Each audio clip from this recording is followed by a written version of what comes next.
PGUSD School Board.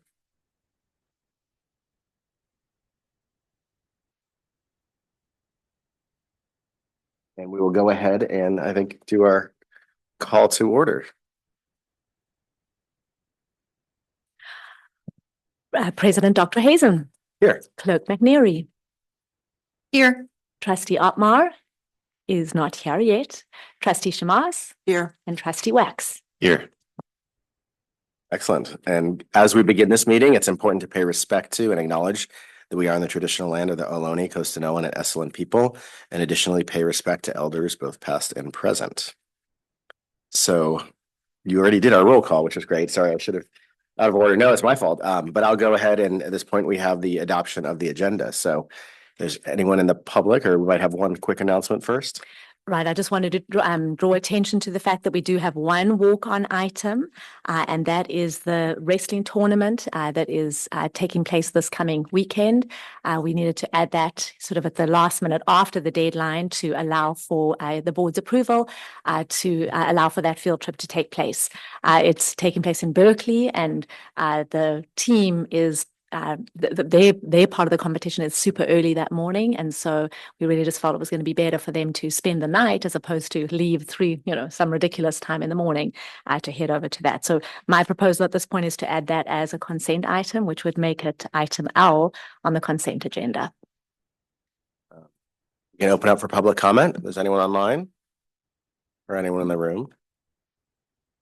If not, would anyone like to make any comments about the agenda with walk-on item L on consent? Right.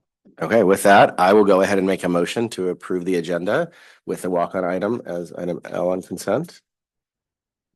I'll second. Thanks. So I made the motion with Trustee Shamas seconding. So all in favor, please say aye. Aye. Aye. Anyone opposed? That passes 5-0. And with that, I will go ahead and identify the closed session topics. Item 1 is negotiations, collective bargaining, planning and prep with PGTA for 24-25, government code 3549.1. Then we have negotiations with CSEA as well, same government code, and then public employee discipline, dismissal, release, leave, complaint, government code 54957, and then last but definitely not least, the superintendent goals review mid-year check-in. So any public comment on those closed session items? Once, going twice, sold. With that, we will go ahead and adjourn to closed session.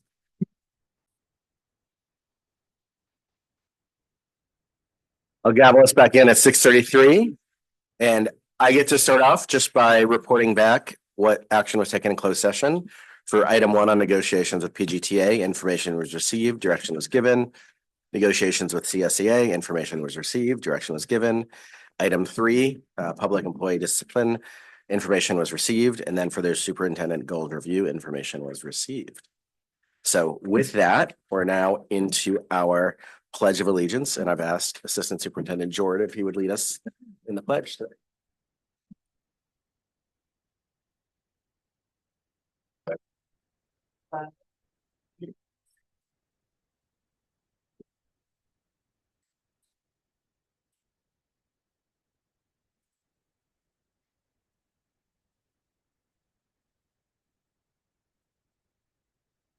So I hear we're not going to be sitting very long. We have something coming up. I think, Dr. Adamson, you're going to introduce. That is absolutely right. Well, first of all, good evening, everyone, and so great to see so many of you here in the room this evening. And yes, it is my pleasure to introduce our opening presentation. This is something that we have committed to this year, in always wanting to start our meetings out on a positive note, and use that opportunity to showcase some of the incredible programs that we offer at all of our various sites. And so far, we've really had an opportunity to highlight each of our various TK through 12th grade programs and school sites. But this month, we get to showcase one of our incredible programs at our adult education school, which is led by Principal Barbara Martinez. And so I'm going to really hand it over to her to introduce our guest this evening, who, yes, as you said, President Dr. Hazen, I just know there's going to be a little bit of movement involved with this, but it's my pleasure to welcome Principal Barbara Martinez to introduce. Thank you.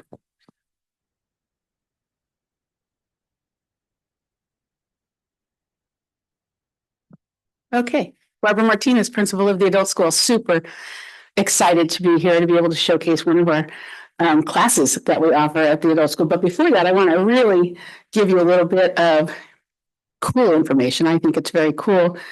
Did you know that as of January 6th this year, we have 1,981 students at our adult school and 3,157 enrollments. That means for every one student, they're at least enrolled in 2 classes at our adult school. So 1,900 students in a district of 2,000 K-12 for our adult school is pretty impressive. We offer over between 90 and 100 sections every session, 90 classes every session. Many fill up within the first week. Most are in person, but many are hybrid because of COVID. It's the one good thing that came out of COVID. We have, at least I know of one instructor who has 4 fitness classes and can handle up to 60 students in each class. Whereas if it were only in person, you may be able to do 20 in the limited space.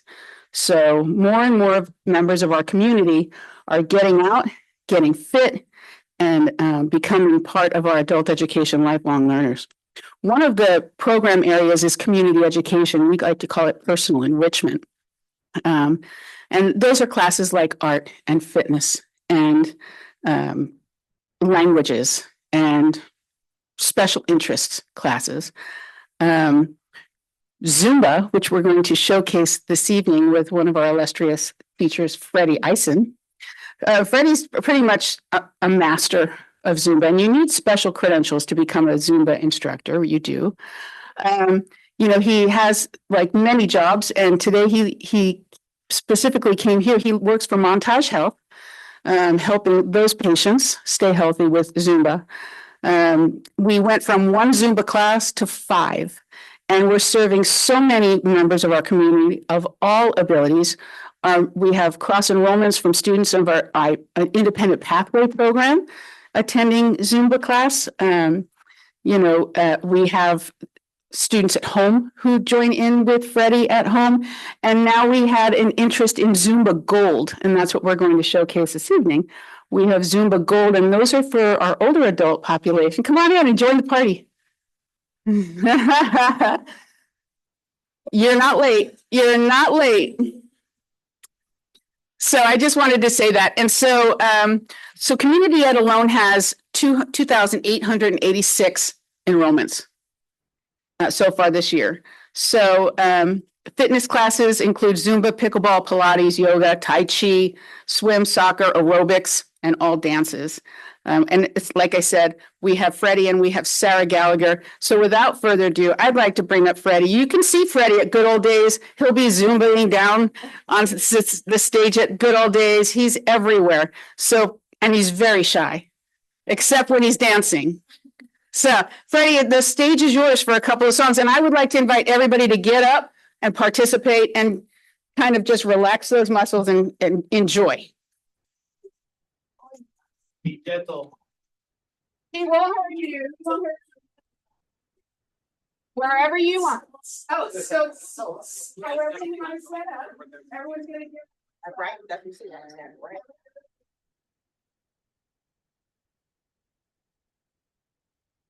Don't hit it. All right. Okay.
Yeah. Hey,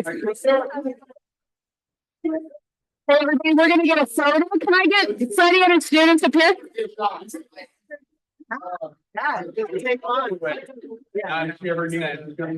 No, well.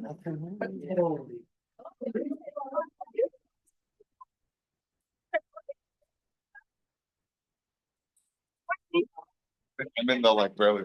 Not sure.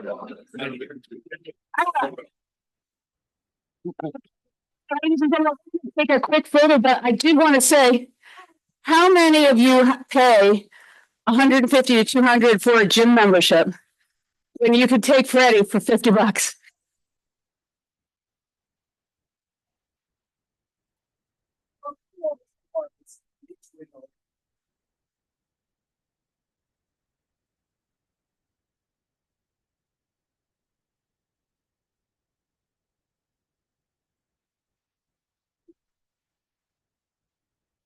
Well, just before they all leave, before you go, Mr. Freddie Eisen, we would like to just present you with a certificate that really just acknowledges the work that you do within our community.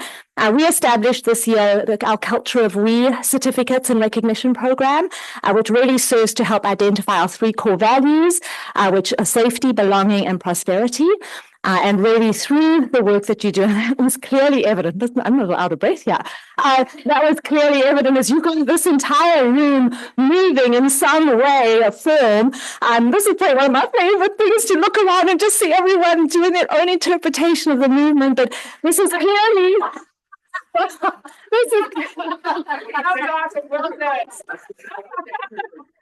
clearly what you do so well. And so thank you for the role you're playing in our community to ensure that everyone has their own something that they feel they can belong to and give them that sense of purpose and safety. So on behalf of our board and our entire district, it's my pleasure to present the certificate to you. Thank you for being here this evening.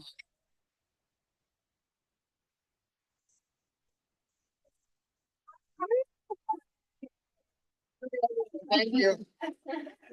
Thank you. Thank you. Thank you.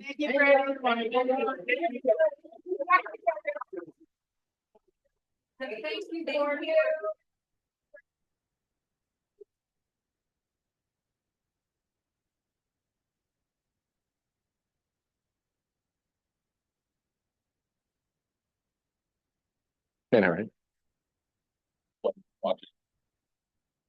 So I think that ends the active portion of our program. I would like to ask how many credits we get for adult school education for that. But I think we're now getting into the communications portion of our agenda.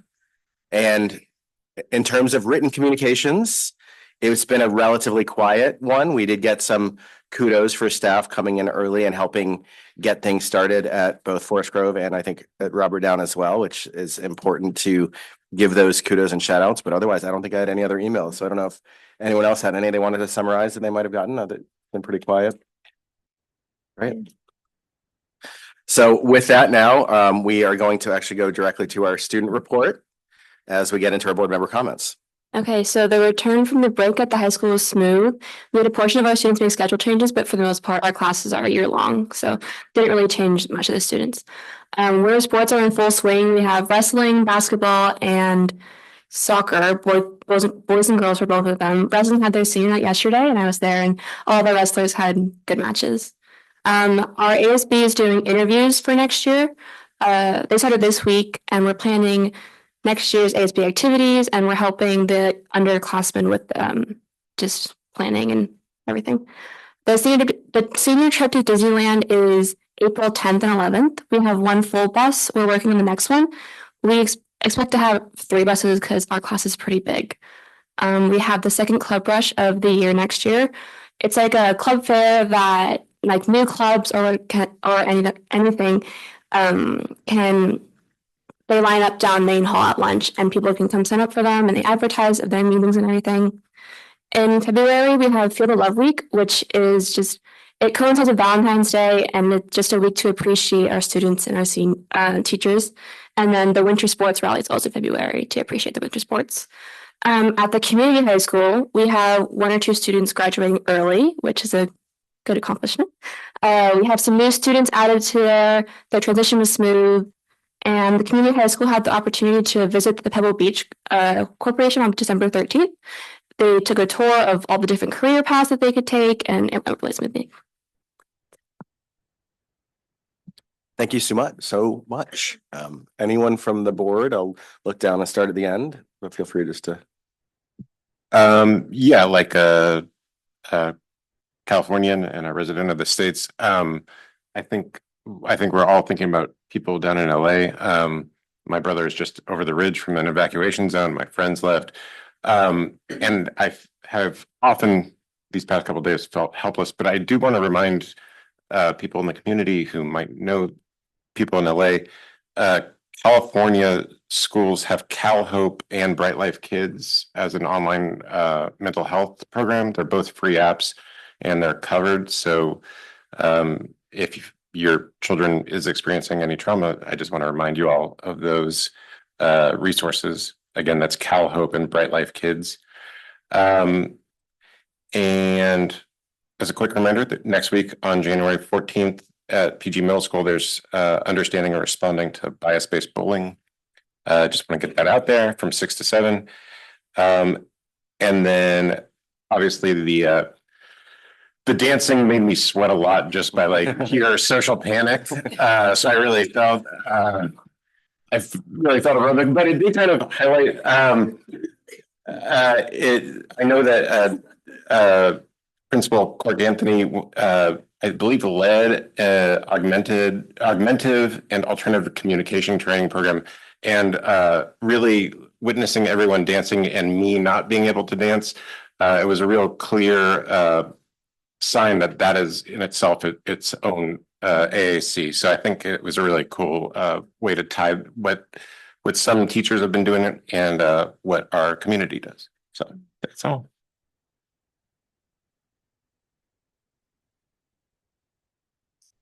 Yes, I want to acknowledge our student rep. I really appreciate you bringing in what's happening at community high school. Thank you so much, because we don't want to forget those kids, and you do a good job.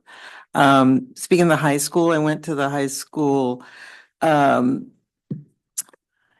last night for 8th grade parents who are going to be sending their kids to the high school, and this is the first time that I've ever seen anything happen in January. It was pretty impressive. So there's a pretty big crowd there, and my granddaughters will be going to the high school next year. So I'm trying to get all boned up on what I need to know. And there's a lot to know. Riz. Yeah. So thank you. I don't have too much to add. That was super fun, by the way. Thanks for bringing Freddie in. That's awesome. I was not able to make it last night to the wrestling match, but a friend of mine went and he was sending me videos all evening. So that was really fun to see. I wish I could have been there in person, but it's the first match in, I think, quite a while, right? Was it, I don't know how many years it's been since we've had a wrestling match at PG, but it's been a long time.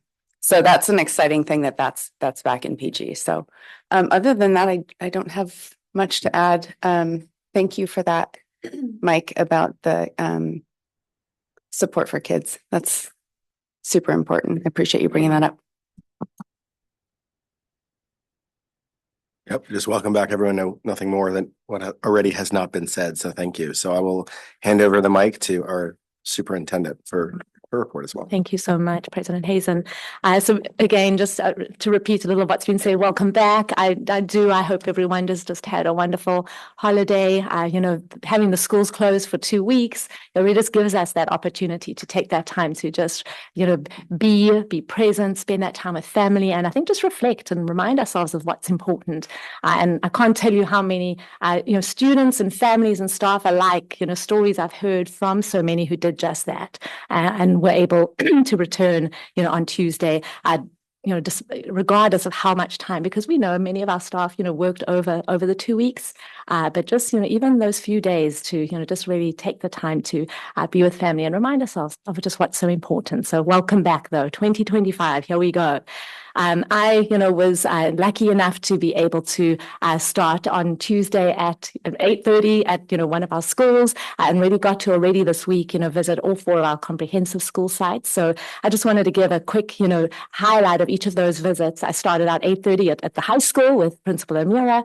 And you would think 8:30, first day back after 2 weeks break, you don't really know what to expect, right, Grace? But I was just amazed just to see the excitement and the happiness and the joy on our students' faces to be back to, it's back to routine, back to what they know, but also on our staff faces, right? They were just genuinely pleased. And that is something I saw across, the board at all the sites I got to visit.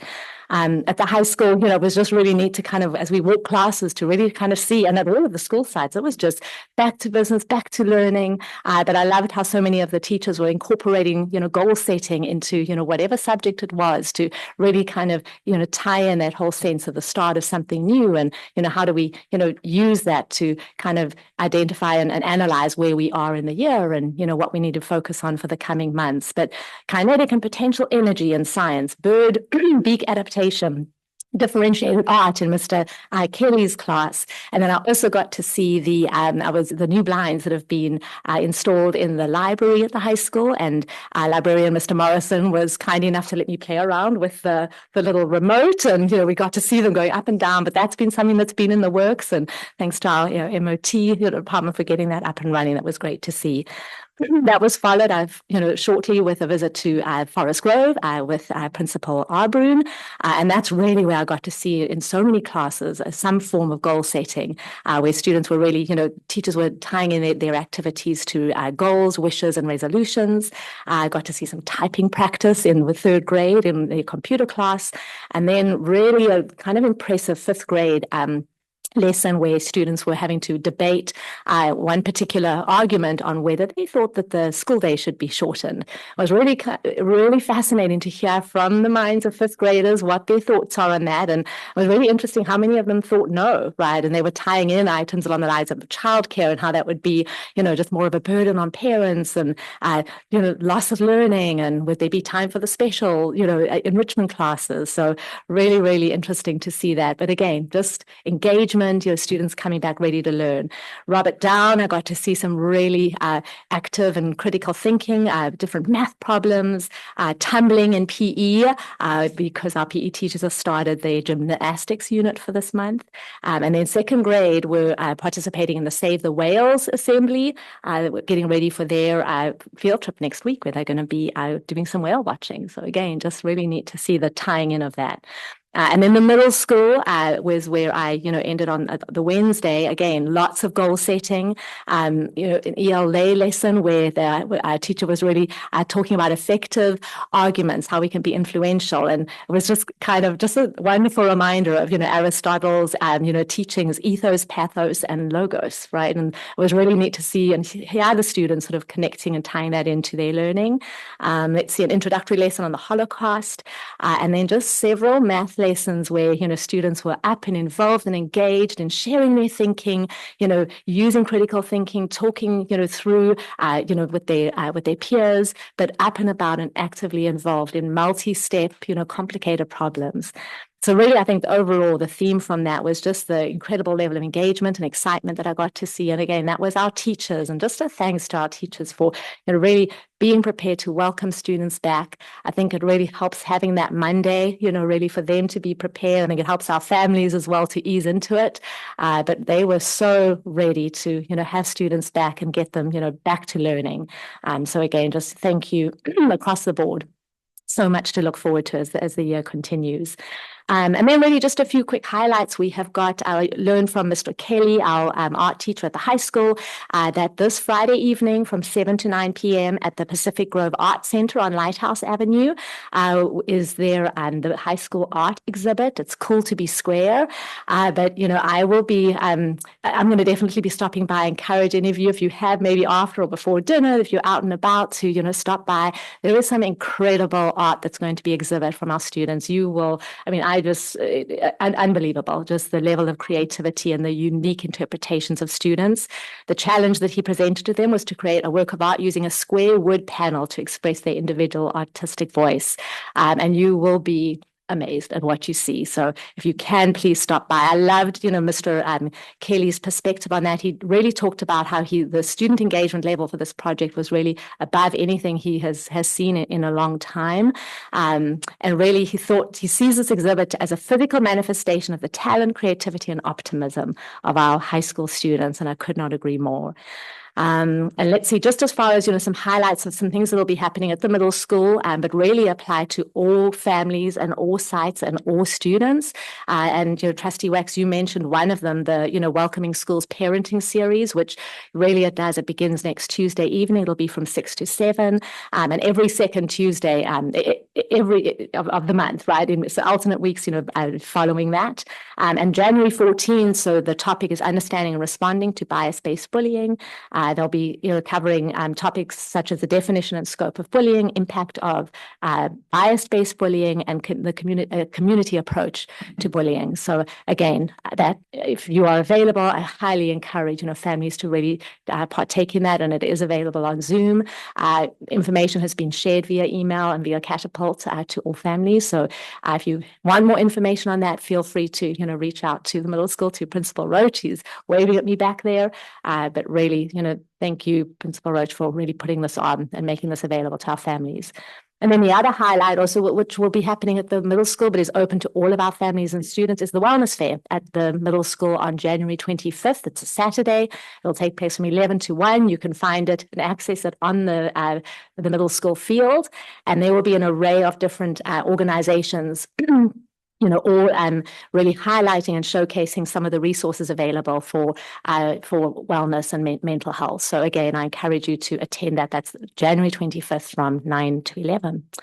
And that's really it. A lot looking forward to, the month is, it has a lot to offer, but again, the start of a new year, it's exciting because it just gives us that chance to reset and, really prioritize and see where we're headed.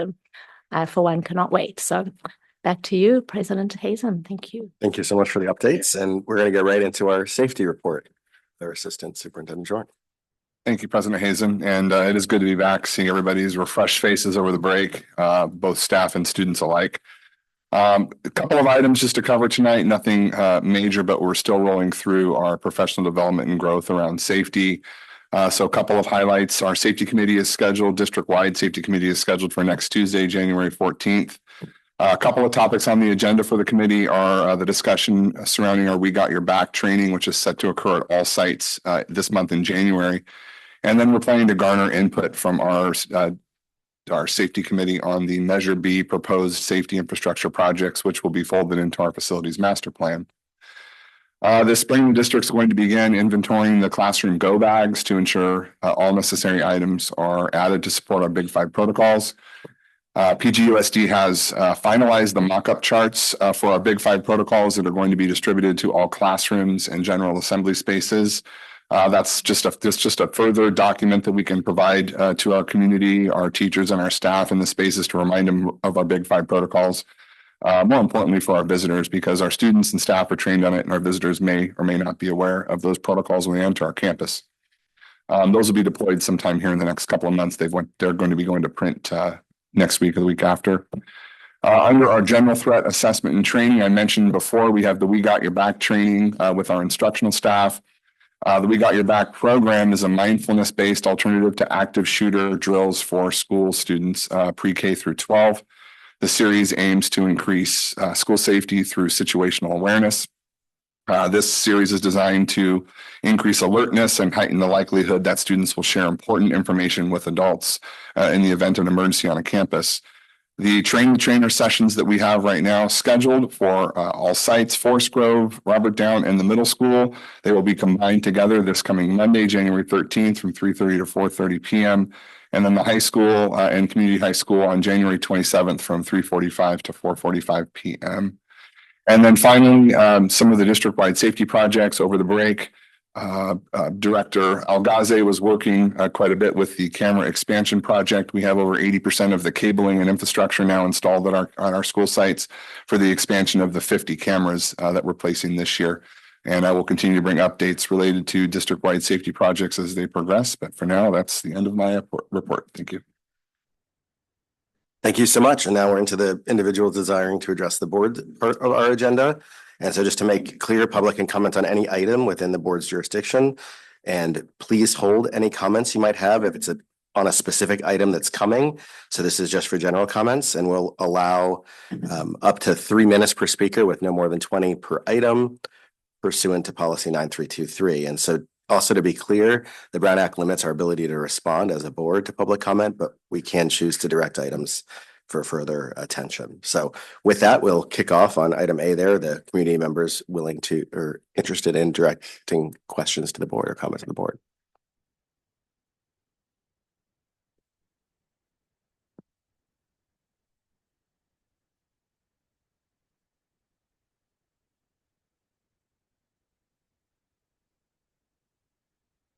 Prosperous and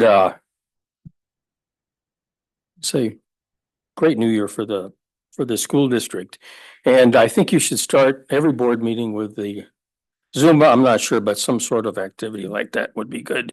And I have attended a program at the adult school. Principal Martinez was there. I talked to her several times. It's a great program. I can walk to it just like I was in the third grade again and just pop right over. But I think I'm going to come by tomorrow and talk about filing a claim. I think I heard something there. So New Year, I wasn't at the last meeting in December, but I did watch some of it online. And I just have a couple comments or questions. I didn't watch the whole meeting, but a couple of things that sort of jumped out to me was, I think Mr. Wax pointed out retention or recycling of the tiles. I believe you mentioned that the last meeting, which was a good thing in December. And I think one of the other new board members raised a question, if I heard it right, about the fire alarm system, right? Costing, I believe the wiring is going to be in place, but it's going to be a redo. And I think it was $750,000. You don't have to say yes, Mr. Jordan, but I think that's pretty close. And I think I also heard the contract has not been let yet. I'm not sure if it's been bid out. And I'm just wondering if that contract will show up in the packet. I'd really like to see that and other sort of high dollar items that are going to be on there. Just a couple of other things that kind of caught my attention. I think this was last month. But I'm a huge baseball fan and I played a little bit of softball. And I think I saw somewhere that the new batting software, the new batting cage for softball, $44,000 is what I think was allocated for that. And I bought one of those a long time ago with a pitching machine for about 15. So I'm just kind of curious how of the batting cage. Maybe there's more than one. I don't know, but it was $44,000. And it seems a little high for that. Other than that, I think it's going to be a great year. I hope to get to a number of the meetings and look forward to learning more about the two new members. Thank you very much. Thank you so much for your comments, Mr. Gibbs, and anyone else online or in the room? With that, I'll go ahead and move to PGUSD staff comments, starting within the room. Nobody moving, and online, also a quiet one. This is great. So we have consent agenda coming up. And just to note again, for those that missed earlier, we did add an item at the end to the consent agenda for the out of state, or not out of state, sorry, the overnight stay for the wrestling team. But with that, we have this open for public comment here. If there's anybody that has interest or concern on any of the consent agenda items. Going once, twice. Okay, sold. And now I'll go ahead to board discussion. I'll start with the board and then come to the student rep last, or also listen for your vote at that point. So any board discussion on the consent agenda items?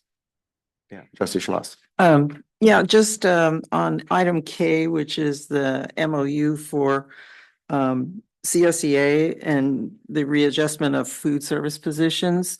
I mean, I'm not going to pull it, but I just wanted to highlight that there is a cost associated with that. Even it's coming out of the cafeteria fund, which can support it, but it is $53,280. And just as a matter of protocol, sometimes those are things that you might want to put on the regular agenda to be as visible as possible. But other than that, I don't have any issues with it. Thank you. I appreciate you raising it. We do try to put some of these things that are kind of year in, year out on consent, but that's a good point. Something we can at least highlight when there is a cost associated with it. On that same matter, it's actually marked as action discussion and not consent on page 46.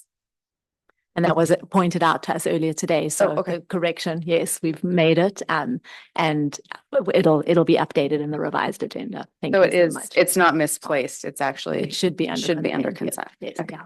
Thank you. It's posted already. Thank you. Thank you. I should have mentioned that when we adopted the agenda. Yeah. Thank you, Trustee Otmar. So if there are no other comments, would anyone like to make a motion on consent if we're not pulling? I also move. Can I get a second? I'll second. That was moved by trustee Otmar, seconded by trustee McNary. All in favor, please say aye. Aye. Aye. Any opposed? Oh, I'm so sorry. Stop. Pause. Student trustee comments before we haven't voted yet. Yes. I have no comments. Okay. So would you like to provide a honorary vote to let us know? Aye. Okay. And now trustees, all in favor, say aye. Aye. All opposed? Nay, none. Okay, so that's passes 5-0. Could I I make apologize. one quick comment? Please. Even though it's already passed, it's not going to change anything. I just wanted to say, thank you. Back there. Because the food in the cafeteria is becoming so much better. And I am hearing about it all the time, and I'm so happy. I'm happy that this is in here. I'm happy that there is from scratch food coming out of the kitchens now. It's I'm assuming that teachers are noticing the difference with attention levels and the kids too. So I just wanted to put that out there. Thank you very much. Thank you. Moving on to action discussion now, we have item A, the FY 23-24 district financials and Prop 28 bond audit report. And just to be clear, we're only going to be actually making a motion on the first part of that, correct? That's correct, You yes. Lead with that, Assistant Superintendent Jordan. Yes, thanks, President Hazen. All right, tonight we're bringing forward the 23-24 financial audit. As Dr. President Hazen just mentioned, the Prop 28 bond audit will be brought forward to the board at a later date. The auditors are finalizing that right now as we speak.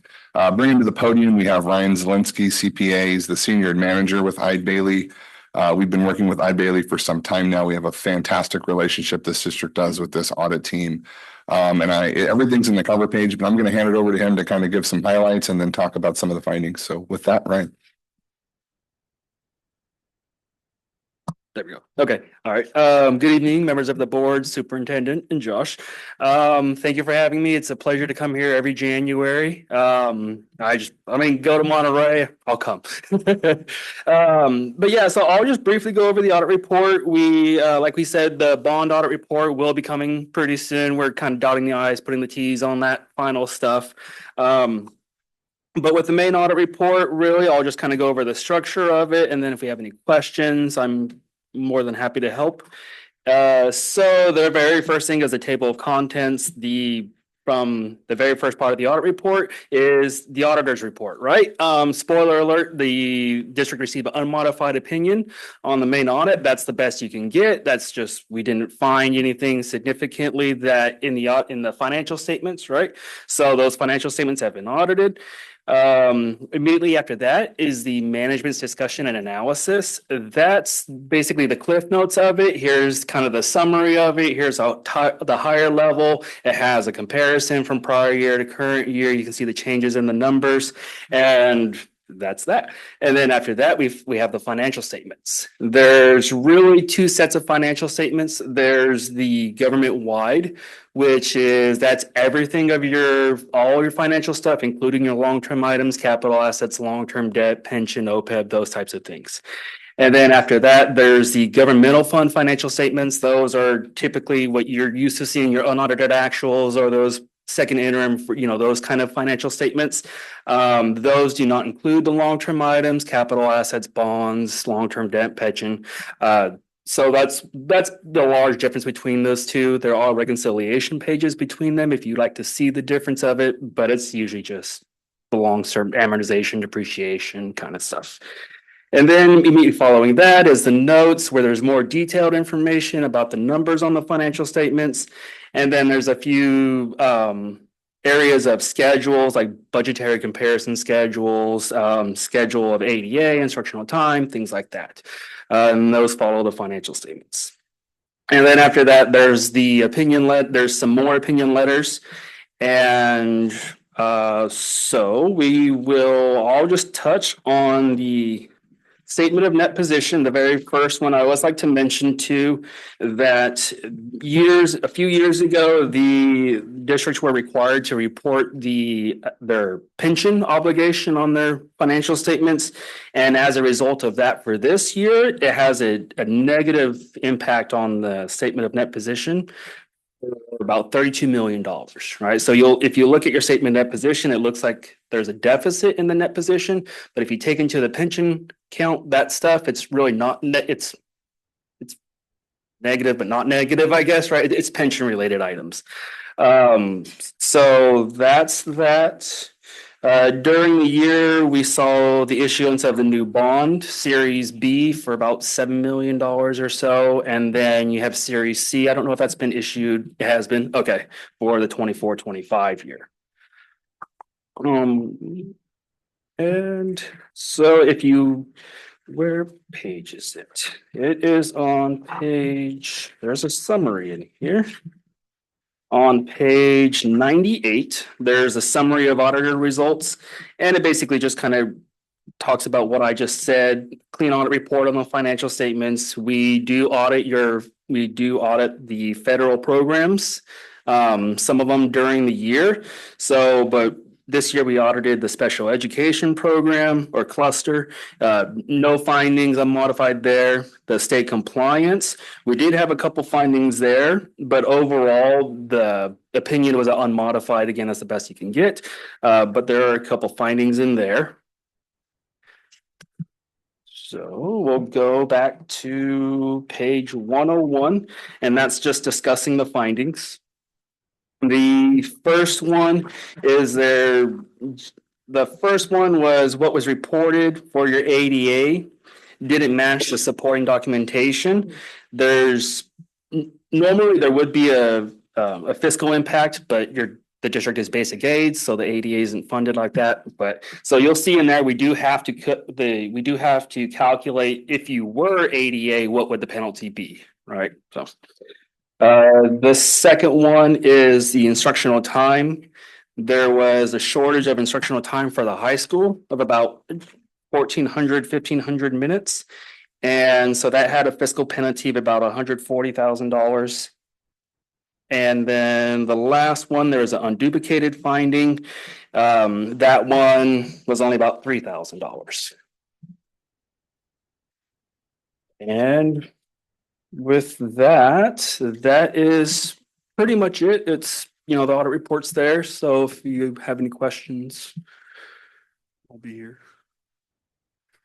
I'll start with you, Trustee McNary, I should actually start, sorry, public comment first, if there's any public comments on the report.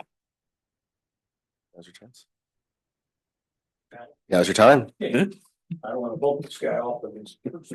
No. So I don't know if this is I'm Mike Gibbs, by the way. I didn't mention that before, local resident and big school supporter.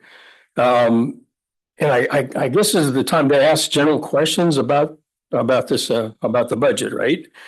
And just wanted to highlight a couple of things that I noticed going through it. And I'm not a financial guy. My wife is the CFO of the business, and she just tells me to sign things and I do it. But it looks to me like there's a deficit, right, going into this year of around $11.3 million. That's what it looked like to me. I'm going to come back to that in a second. Expenses year over year, 23, 24, went from around $50 million to it looks like $58 million. And I'm just trying to highlight what stuck out to me, right? And I guess my question is that, and I'm pretty sure the board would be paying a lot of attention to this. I know Superintendent Adamson is really great in this area. And I'm just curious if we're going to hear any plans about the focus to narrow the deficit. When will that be on the agenda?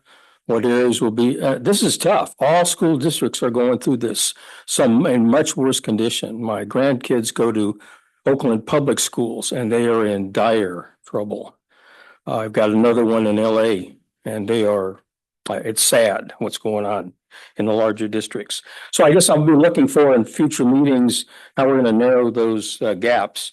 The last thing that just jumped out at me was the total liability. So we're rolling in, I'm guessing, bond liability, pension liability. There's some loans, a few other things. I noticed that there's, for some reason, we're spending tens of thousands of dollars on copiers, and it appears that they're rented, and the copy company is loaning the district the money to rent. I could be wrong, to rent the copiers. And that it's not a lot of money, but it doesn't make sense to me. But the total liability went from last year around $91 million total liability. That's pensions, bonds, miscellaneous stuff, to 95. So now you're at 95 million total liability. That's a large number. So jump for 4 million. That didn't seem like a lot, but if that's going to be added up, every year going forward, it's going to be hard to, what's the old saying, when you're in a hole, stop digging. So I'm just curious about how y'all are going to stop digging. So thank you very much for your attention. Thank you very much for your comments, Mr. Gibbs. I'll just look to Superintendent, Assistant Superintendent to follow up potentially about our upcoming schedule, or stick around for the calendar. You'll find out when we're discussing budgets next, which is coming soon. Okay, any other public comment? Okay, with that, we'll go to board discussion. I was going to start with Trustee McNary and go around that way. Thank you. Thank you for the presentation and for coming to Monterey. I think rather than going like long form, I can just get right to the crux of it. And I feel like we can all probably agree that being stuck with a financial penalty, this is the first time since I've been on the board. And even on the heels of Mr. Gibbs' comment, $140,000 and change is a big deal. It's money that's going to be taken away from students because we have to pay it to the state. And rather than dwelling on who did what or how did it happen, I really do want to know in concrete plans, like from staff, what are we going to do? What systems are we putting in place so we're not miscalculating minutes in the high school calendar or miscoding things? This is not my area of expertise, but it occurs to me like there's software for some of these things, or there's checks and balances that we should be prevented. Like this feels wrong.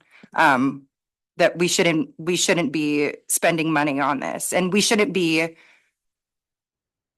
leaving our kids short on minutes when they're supposed to be, in class. So, given it's unmodified and that's kind of the end result, I'm there, but I am really stuck on our financial penalty and what that means and how we're going to make sure we have systems in place, like, so this never happens again, because it can't. Yeah. Let me take that. Okay. So the financial penalty, what that will look like for the district is the district receives an LCFF base apportionment. It's shown on our LCFF calculator, and it's shown in it's kind of lumped together where you might see property taxes. It's just over 2.5 million. So the way that it works is when the district receives apportionments throughout the year to bring us up to that roughly 2.5 million, we will just be short on that revenue, right? So we're not paying it to CDE, we're just being shorted by California Department of Education, right? It's one and the same. And that is a problem. It is in ed code, and it's something that we can't be forgiven for because of the loss of instructional minutes. To your point though, when this was brought up at the interim audit last year, we immediately took the steps to resolve this issue for 24-25. And this was as a result of the 8-period master schedule, but more importantly, as a result of having office hours during testing schedule not being mandatory. Therefore, students were not on campus during testing. Those of you that have students at the high school would know that this year, when they did finals testing, the entire finals testing week schedule was adjusted to make sure that those instructional minutes are captured. And then similarly, that's being done throughout the year, finals, SBAC, map testing, and so forth. So we won't see a repeat finding this year, but this is as a result of the introduction of a brand new schedule last year at the high school. I guess I'm hopeful that we'll have some sort of system of checks and balances so that we don't end up in the same spot we're in. And I'm kind of curious what that looks like when it comes to, all of these, the ADA, the instructional time, and the unduplicated, because they feel like potentially human errors that are avoidable. And so I'm just curious, like, what systems, what's changing? Because when I look at the audit report, it says we have the 2023 finding yet to be implemented as well. So I'm curious about like concrete and specific, because I don't want to get here again. So I don't know if this is like a future thing for staff to come back and let us know what progress has been made, or if there's something on the board to do, but that's where I'm at. So I think just as far as Assistant Soup John did a nice job of explaining sort of the overarching piece for it. I think the reason, we have a system in when the instructional minutes are calculated each year, it's really our school sites, they'll put that together, they submit that to the district office. We were counting those minutes as instructional minutes. And so I think that's really where if they'd been submitted and we were short, it would have been identified right away. But I think because they were identified as office hours and we weren't making it mandatory for students to attend for that time, that was where the deficit came in with it. But to the point and to the question about, those systems in place, I think what we've realized from this is we kind of know, sort of what to be checking for as we review those minutes each year. And, I think that's something that, we will be sure that we're doing an even sort of more rigorous job on, in moving forward. But there is already a system in place, and we can present that, at another time to kind of walk through, exactly what the timing and the process is for that. But just for that reassurance that, this has been a big eye opener, and we definitely don't want the repeat with it, for sure. And on the flip side, I appreciate that it's in here and that it's transparent and that we're, willing to address it and take corrective action and prevent future occurrences. So thank you for being here and thank you for the answers.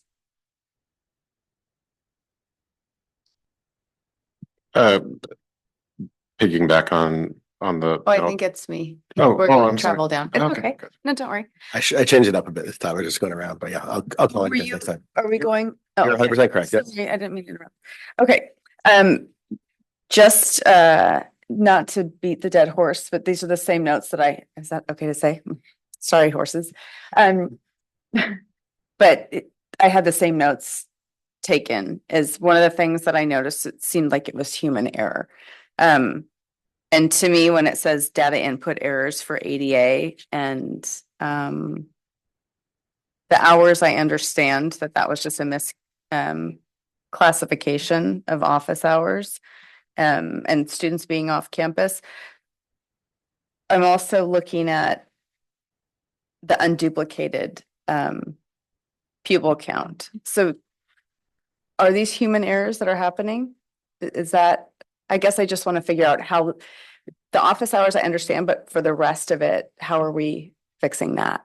Yeah, so if I could, so the unduplicated pupil count error was a result of taking in free and reduced meal applications that those families that therefore did not qualify, and that increased our unduplicated pupil population or UPP count.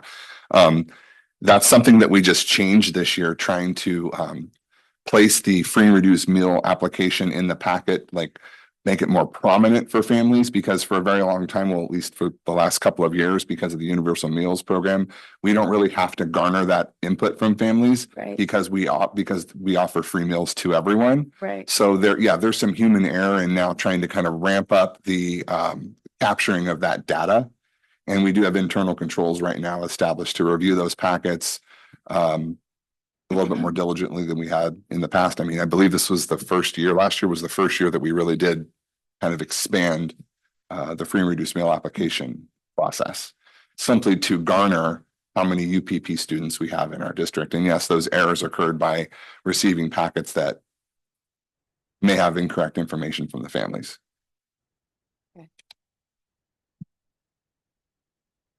I think it did. Yeah. I mean, as long as we're catching where the error happened, then it's not going to happen again in the next time. Okay, I'm good. Thank you.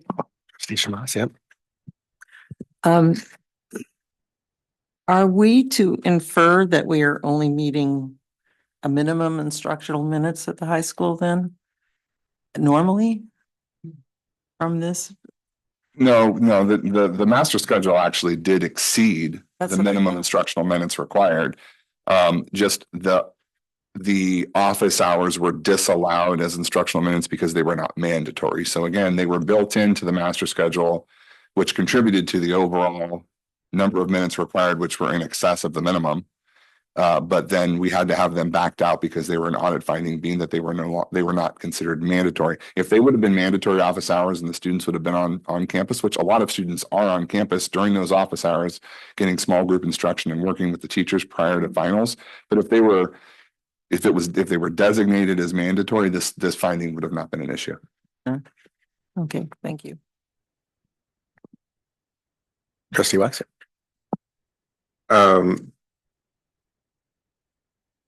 And what was there any definition change in like what constituted mandatory hours, I guess, and in this year change?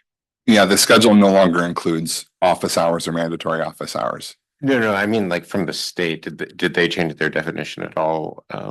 Okay.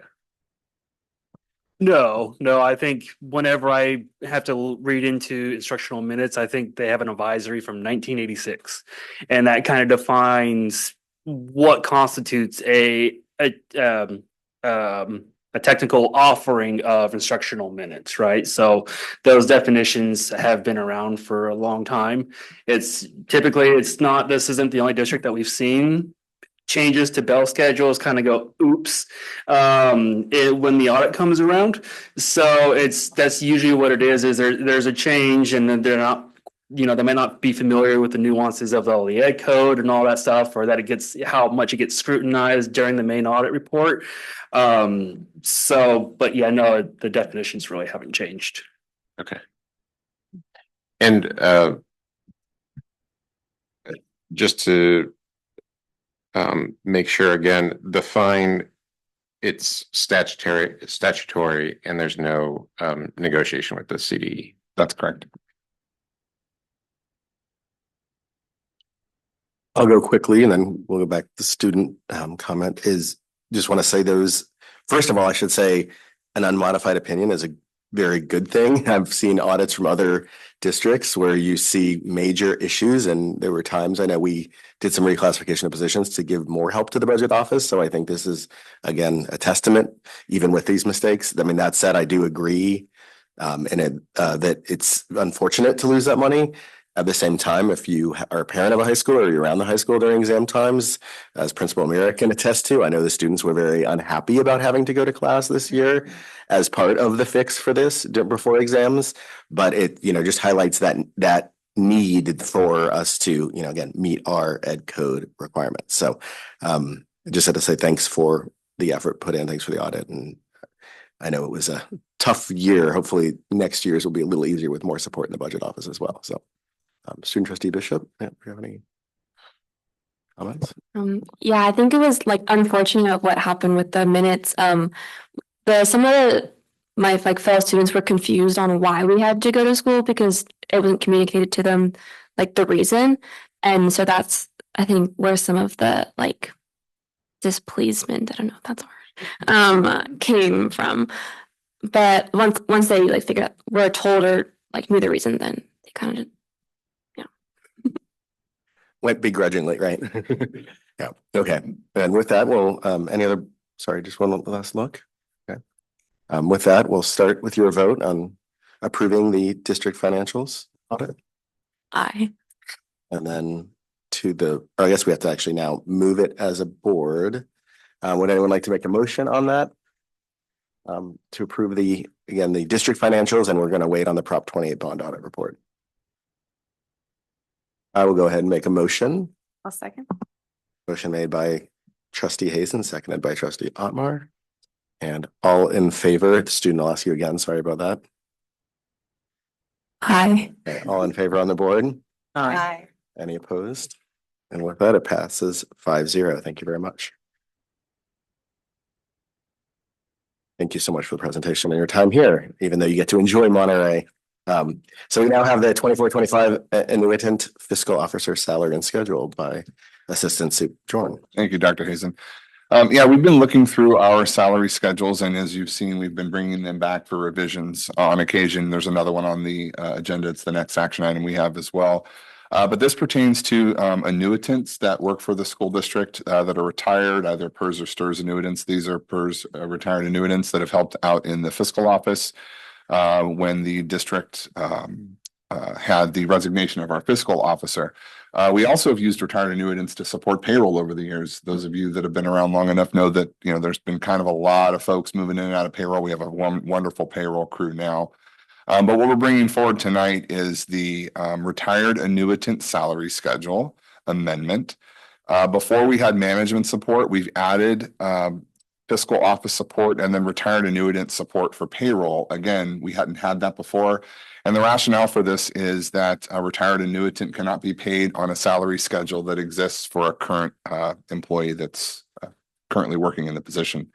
So I'm bringing this forward tonight for review and approval with the addition of the retired annuitant fiscal officer and the retired annuitant payroll support.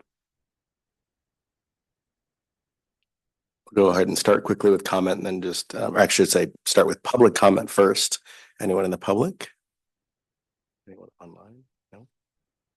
So I will go ahead and start quickly on behalf of the myself, I should say, in that this, I noticed there was no fiscal impact. That's because we don't have anybody right now in this role, right? And if we did, there'd be a slight fiscal impact if we needed someone to come back and help us, or? That's correct. Yeah, there's no current fiscal impact because this is for folks that have done the work for us already this year. We now have a fiscal officer in place. We have a full staffed payroll. This is more for the PERS auditing purposes. So when PERS audits those annuitants' time spent working, they have a salary schedule that's publicly posted they can go to review. Any other board comments? I'll go free for all style this time. No. Okay. I have something. Okay, please. so I just want to make sure I'm clear on it. So these are existing positions. All three of these are existing positions? Or one is an existing position and two are new positions? Yeah, they're not new positions. These are folks that the district brought in to support us back last May. And then when we were talking with PERS, we needed to develop a salary schedule to put them on, to place them on in lieu of the current salary schedule for these positions for non-annuitant employees. So we added the fiscal office support, which was an individual that was subbing for us. And then we added payroll support. We had somebody subbing for us in payroll during the turnover in payroll. They don't currently sub for us, but we do need to have a publicly posted salary schedule for PERS. Okay, and so currently there is nobody in that payroll support position. We do have, so Cheryl Beller is still somewhat helping Carly with the transition, and we will use her at the end of the year. I mean, not day to day. We'll use her at the end of the year for the fiscal close. Okay. So she will be having time cards for fiscal year close in April, May, and June, but not right now. And then the fiscal, the office support, is that Yeah, position? that's who I'm talking about, the office support. And then you've got the Okay. payroll support. That's just in case we need support in payroll. We like to also train substitutes to sub our payroll staff. And a lot of the time those substitutes are retired annuitants. So we wanted to have a salary schedule for them just in case we bring in somebody to sub. Okay, so realistically, the fiscal impact, there will at some point be a fiscal impact. There It's could just- be. Will that come back to the board or? Yeah. Okay, and then the financial management support, that position is currently filled. Nope, No. she no longer helps support us. That was the retired CBO that we brought in to support the lack of a fiscal officer back in May. Okay, and there was already a position in place there though. So the only two new ones are the fiscal office support and the payroll support. Correct. So why are we seeing the retired annuitant fiscal management support on here? Because we have to have a publicly posted salary schedule for any of the work that she was paid for back when she did the work for And us. it did not exist. No, previously. she was being paid off of our salary schedule for the fiscal officer position. I see what you're It saying. needs to Okay, be, I'm sorry, yeah, it needs to be an annuitant salary Okay. schedule separate from, that just became clear. Okay, and so as long as that comes back to us, I'm comfortable with this. Thank you. Thanks for bearing with me through all that. absolutely. It can be confusing. Okay. No other comments. I'll go ahead and go to the students, see if there's any comment on this item. No comments. With that, I'll see if anyone would like to make a motion. I'll make a motion on staff's recommendation. I'll second. That motion was made by trustee McNary, seconded by trustee Schmass, and student vote. Sorry, Josh. Aye. Okay, for the board, all in favor, the rest of the board, all in favor? Aye. Any opposed? It passes 5-0. And so now we're going to the confidential salary schedule revision. So back to you. Thank you. And again, this was what we had here was we were doing an audit in Escape, and we noticed that there was actually a 7-cent error. It was a rounding error that occurred. And it occurred on the payroll benefit specialist columns, and we needed to resolve the rounding error with an Escape and have a publicly posted salary schedule that matched what was in Escape. So we're just bringing this back to have the board approve this salary schedule. Again, no changes aside from the 7-cent rounding error associated with the payroll benefit specialist position, so that it aligns directly with Escape, which is our financial management system. Do we have any public comment on this item, the confidential salary schedule revision? None online, none in the room. Anyone from the board Concern about the 7 cents. I don't look at you intentionally. Yeah. Um, Input, okay, then from the student trustee as well. So with that, I'll go ahead and I will make a motion on the staff's recommendation. Can I get a second? I'll second. Okay, so that was moved by myself and seconded by trustee McNary. Student vote, Aye. all in favor? The rest. Aye. Aye. Aye. Any opposed? No, that passes as 5-0 as well. So on to item D. So this is the adoption of resolution number 1144. So I think Dr. Adamson's going to present this one for us. All right, yes, well, it's my pleasure to be bringing forward resolution 1144, which will be proclaiming February 2025 as Black History Month. This is something we bring forward each year. But, I really just want to draw attention to some of the information we included on the cover page, which really just, I think, highlights the fact that while this is an incredibly important month, we don't just wait for February, right, to celebrate, I think, the achievements of our African-American, of individuals locally and, across the country. It really is. It's a time to recognize their central role in United States history. We as a district and our schools, we remain committed to continuing the promotion of Black History Month and educating students about the significance of what the month represents during February, but really all year long. As really this has been a central focus for us as a district over the past, now going into our 4th year. And as a result of that, this year we added cultural proficiency as one of our goals to our LCAP, and we have very set specific actions that are in place to ensure that we are following through the work of our cultural proficiency team to ensure that we're tracking our progress. And really that's an opportunity for us to then highlight and showcase what, the incredible work that's happening at our schools district-wide, at the end of the year. But on that note, it claims, it states right there that we have a culturally responsive curriculum at both the elementary and the secondary levels, and that teachers use our adopted curriculum to teach students about the histories, the cultures, struggles, and contributions of African Americans and their impact to the American society. And so I know we're going to be reading the resolution, and yes, go ahead. Yeah, so I think we were going to have trustee Wax, if he's willing, to go ahead and read this resolution. It's on those of you following along at home. We are on page, or in person, on page 173 of the revised agenda. Pacific Grove Unified School District, resolution number 1144, resolution proclaiming February 2025 as Black History Month.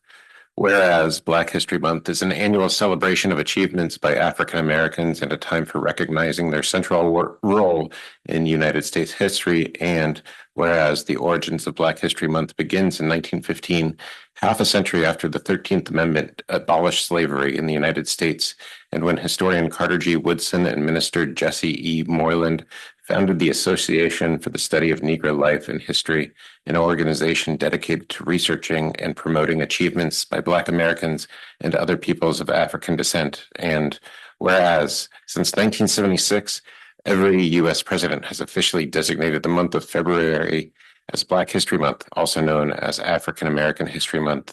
And whereas in 1976, when then President Gerald Ford officially recognized Black History Month, he urged Americans to honor the accomplishments of Black Americans, including the contributions and legacy of activists and civil rights pioneers such as, but not limited to, Frederick Douglass, Sojourner Truth, Marcus Garvey, Martin Luther King Jr., Malcolm X, and Rosa Parks. And whereas the Pacific Grove Unified School District and its schools are committed to continuing the promotion of Black History Month and educating students about the significance of the month, not only in February, but year-long, as well as about the accomplishments of African Americans.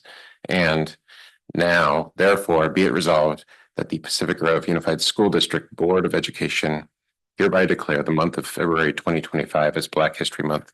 We urge all community members to join us in recognizing and honoring the central role of African Americans, African Americans have played in history. And thank you very much. Yeah. And so with that, we will open up, as we do all items when I don't forget, to public comment in person. with none, I'll go ahead and start with board discussion just to reiterate the point that Superintendent Adamson made. This is not just a month. There's a lot of struggles still we have in our country, much less our district. And I'm proud of what we're doing as a district, but I do want to still recognize there's a lot more to be done than just the month of February. So with that, any other board comments that folks would like to make about this? And thanks again to Trustee Wax for reading. I just like to, I noticed this is from MPUSD, which is kind of a nice thing because they've had a lot of representation on their boards. And so I feel like it's something that had a lot of African-American input into even just the drafting of this resolution. And the thing that I always think about whenever we do any of these resolutions is, you know, are we looking at specific role models that are local, you know, that we can highlight? Because sometimes, you know, yes, we talk about Martin Luther King Jr. and national leaders, but there's also local leaders that maybe we should know about because they're in our community or they were in our community if it's passed. And I like to just add that as something that I hope, you know, teachers think about, or, you know, I don't know, we'll probably have some speakers come in, or sometimes we do, but, you know, we have Ben Jealous here. So, you know, those kinds of connections make it more real than just a, you know, a national type of recognition. That's it.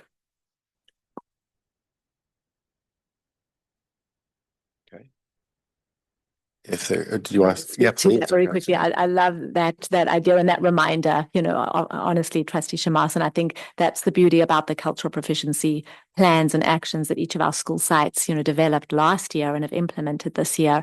And that's one of the areas of focus, is to really, you know, encourage as schools, you know, and teachers to really bring in as many, you know, local, you know, individuals as possible. And you're absolutely right. You know, we have guest speakers even within our own community that could come in. So I know there'll be a lot of that happening, you know, during the month of February.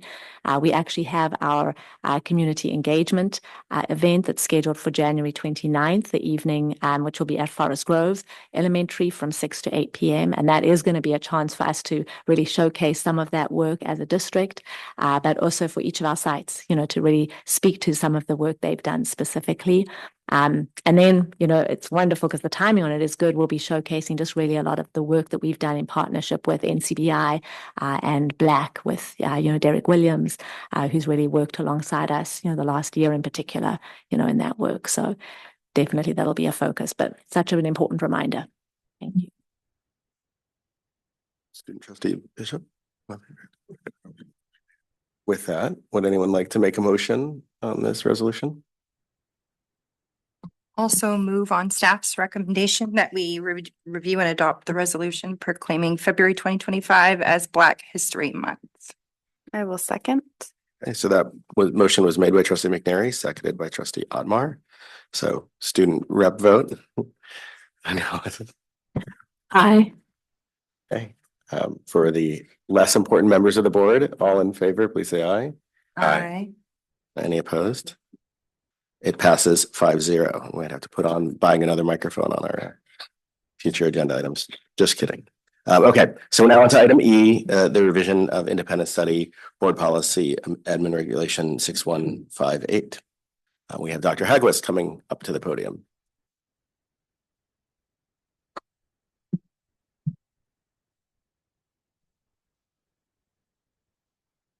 Trustees, Larry Hagquist, Executive Director of Educational Services, here to present tonight about independent study. And all right, thank you. If I could go to the next slide, please.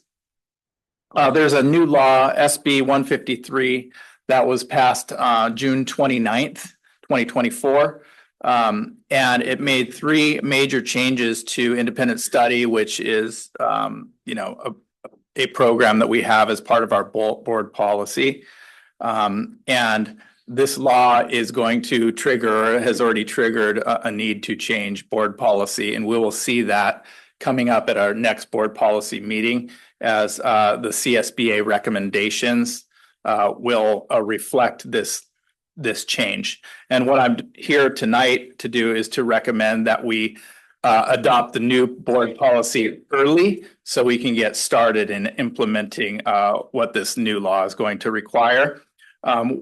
Three things that this new law does is it eliminates the 3-day minimum requirement for was called short-term independent study. So independent study could be as brief as 1 day. It also redefines short-term independent study to 15 days or fewer. It actually expanded the independent study by 1 day. So we have a longer term that students could take advantage of the independent study. So it also loosens the time frame on signing the independent study contracts. Can be signed at any time during this school year. And then finally expands the definition of what qualifies as evidence of student work. And then that's a little bit about the why I'm here. And then the how is this going to impact our district? How does SB 153 impact us? We will need to revise board policy in AR 6158 to reflect the new changes in law. The option for short-term independent study will need to be added to the form that we have, which is called a justifiable absence form, so that it would eliminate what's called the justifiable unexcused absence. We, as an administrator at the high school, I got lots of questions about why am I going through a process of getting an absence justified and then it's still unexcused. And so that's going to change, and it will be a short-term independent study again, up to 14 days. New coding may have to be added to Synergy. Our tech department our ed tech is already working on adding the new coding to Synergy to reflect short-term independent study option. And there are potential increases in ADA funding if we can recover some of those what were formerly known or would have been formerly known as unexcused absences. They would no longer be unexcused absences. So, I know we're not an ADA district, but there is some ADA funding that we do receive for our district. And why is this important? Well, I always like to think about how this aligns with some of our priorities. And this is just a slide taken from our dashboard. One of the one area where we really we call it a growth area is with chronic absenteeism, and anything that we can do to make changes to that metric and to improve on that metric is going to be helpful. So what we're trying to do is be proactive in addressing the issue of truancy and chronic absenteeism. Chronic absenteeism is defined as students that are absent 10% or more of the academic year, the number of school days. And we have put together a truancy SOP, a standard operating procedure, as far as being proactive about truancy abatement.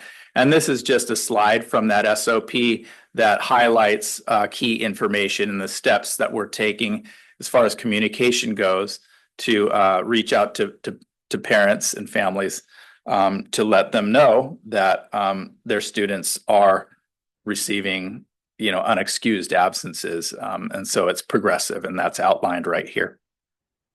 And that's all I have for this. It's an action item because we're asking that the board approve the new board policy reflecting this new law before it goes to our board policy meeting coming up. So I'll go ahead and thank you so much for the presentation on this, Dr. Hagquist. I'll go ahead and open up to public comment, either online or in person. Okay, no one raising their hand on this, so we can go direct to board discussion, and I'll go free for all. And if I don't see anyone go quickly, I have a few. Okay. Trustee Shalata, please. Okay, what's the age limit on independent study? Is there one? Like, can an eighth grader do independent study? Could a sixth grader do independent study? Yes. So there is no age limit. Not that I know of, but I can verify that for you. Just wondered, because you always think of it as mainly high school, but No, it's like elementary, junior Yeah. high, high school. okay. And also, so the board policies need to be revised. And I'm assuming that revision will be coming from state, telling us, showing us what it should look like. Yes, and we've already seen it. Okay. And then the only other thing is, on that one slide you had on, your communications for, chronic Chronic truancy, absenteeism. absenteeism. I don't see anything there that indicates, a counselor would be involved. You know, it probably would happen, I would assume, but it's not really listed in here, but can you speak to that? Yeah, so we had what was called a SARB when we were at the high school. Right, yes, I used to be on that. Okay, yeah, and so this is where we get, the Uh-huh. family together, we get the counselors together, we get administrators together, and we discuss steps that we can take to help mitigate this problem as the students, as we see it. It would, for me, when I was at the high school, it started out in our students of concerns meeting. So we would take a list of the students that had high levels, high numbers of absences, and they would be referred to, and we would talk about those in our SARB meetings, and we would bring different parties in, including the counselors, in order to, develop a plan to help hopefully mitigate the problem, communicate with the parents. But will it be listed? I mean, will it be printed up in some format that parents know that it's more than just getting a letter or notification that, because usually it indicates there's a problem. Yes. We have someone sneaking up behind you too that might want to. Yeah, sure. Jump in right here. Hi, Jason Tavani, assistant principal at PG Middle. In the letters that are referenced in the table that Larry showed, there's reference that's sent to the parents, and there's reference to the resources that the school has available. When we send that letter, we're setting up a meeting or a conference, a phone call at least, with the parent where we offer support. We hear their situation, what is it that's keeping the kid from coming to school? And then we have all of our resources that we can share with them. So often that's handled with the parent and not just broadcasted or something like that. Yeah. Does that make sense? Yeah, just that I just would want the parent to know that they're not just getting a notice, hey, get your kid to class, but Right. that there's a support system that's available to them. Yeah, so on that slide that shows the table, Uh-huh. the first few absences are a phone call and email notification that's coming from our office staff. Our office staff gets to know our parents for calling in. And so they're saying, hey, you're at number 9 right now. You're going to need to, you're going to get a truancy letter if you don't get your kid to come to school, et cetera. And then we have an informal letter that we send that tells them, okay, you're getting to that number now. You're going to get the truancy letter coming. So there's all of those, they're referencing resources that the school has to help get kids to come to school. I think that's the intent, and that's how we set them up with our mental health therapist or our counselors or whoever it is that may be effective. Okay. And the idea being, and that's beautifully explained, Mr. Tavani, it's progressive, right? And I think what we've also discovered is through this process, and as we're making some adjustments and revisements, and as we've learned through some, of our interactions and conversations with parents, as they've maybe gone through this, situation where they found out that, oh my goodness, my student now is truant and not even realizing, I think we've had those conversations with our school sites, with our site leaders, of how important it is that, we get on it as early as possible, and really that reach out from the school, the sooner the better, right? In person is what we're learning through that. And so those are some of the, revisions, we're making to the process that we follow, and also ensuring that it's consistent across all of the school sites. But what we found is, and I saw this myself as a former principal as well, is, very often just that initial conversation with the parent about, number one, making them aware, first of all, that the numbers are, kind of increasing. That alone will be enough to kind of, bring about, a change at that point, right? It's typically more of those situations where there is absolutely additional support that's needed, and that is the purpose, of that process. We do actually have an entire handbook that really kind of speaks to, the systems in place that we can follow as well. And so I know that those are included in our site handbooks for parents, but we also realize the need for us as a district, but also as a school sites, to make sure that we're giving that information out to our families early on, even sharing that at the beginning of the year, during back to school nights, to really make sure that everyone's on board, and we're upfront about it, and parents are aware from the get-go the value and the importance of attendance. Yeah, I think it's concerning that for us, this is an increase. I mean, that's unusual, don't you think? It actually wasn't an increase. It wasn't? From last year. It's just, it's been. Well, from COVID. It's been low, yes, from Yes. COVID, we certainly saw the numbers go up. Yeah. Significantly during And COVID. I will say, what we find here in PG a little bit is a lot of it is, it's not necessarily, absences. We do have a lot of families who are taking their students out on extended vacations and trips and outside of. And so again, that's where our role comes in as a district to really help, really try to encourage families as much as possible.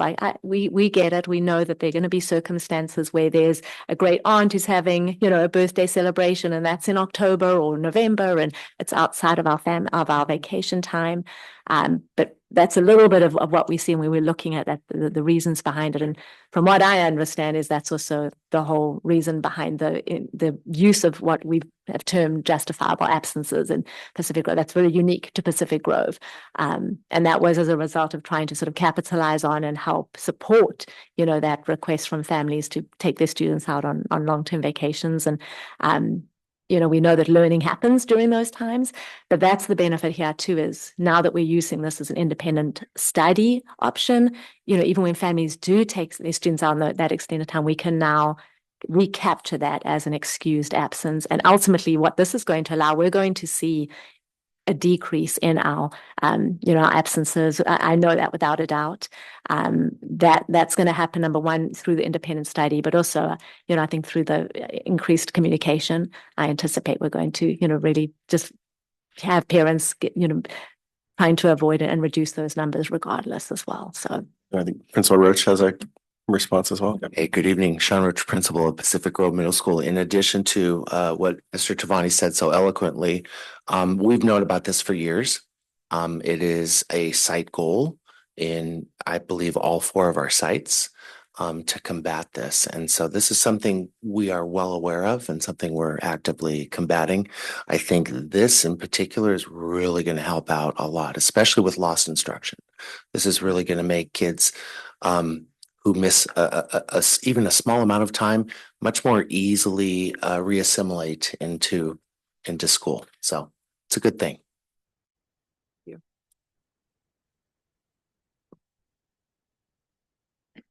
So if a child misses 4 days, they could retroactively set an independent study. Is that correct?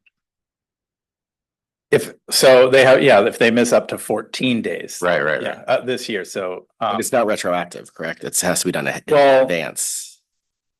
Actually the law, the reason why we want to get past this now is so that we can encourage families to fill out this and not to fill out the justifiable absence request form and to enter into the independent study contract so that we can recover those days and they don't become unexcused absences. The law stipulates that we can sign that independent study form. All parties can at any time throughout the school year. That's just the language of the law. But for our purposes. Yeah.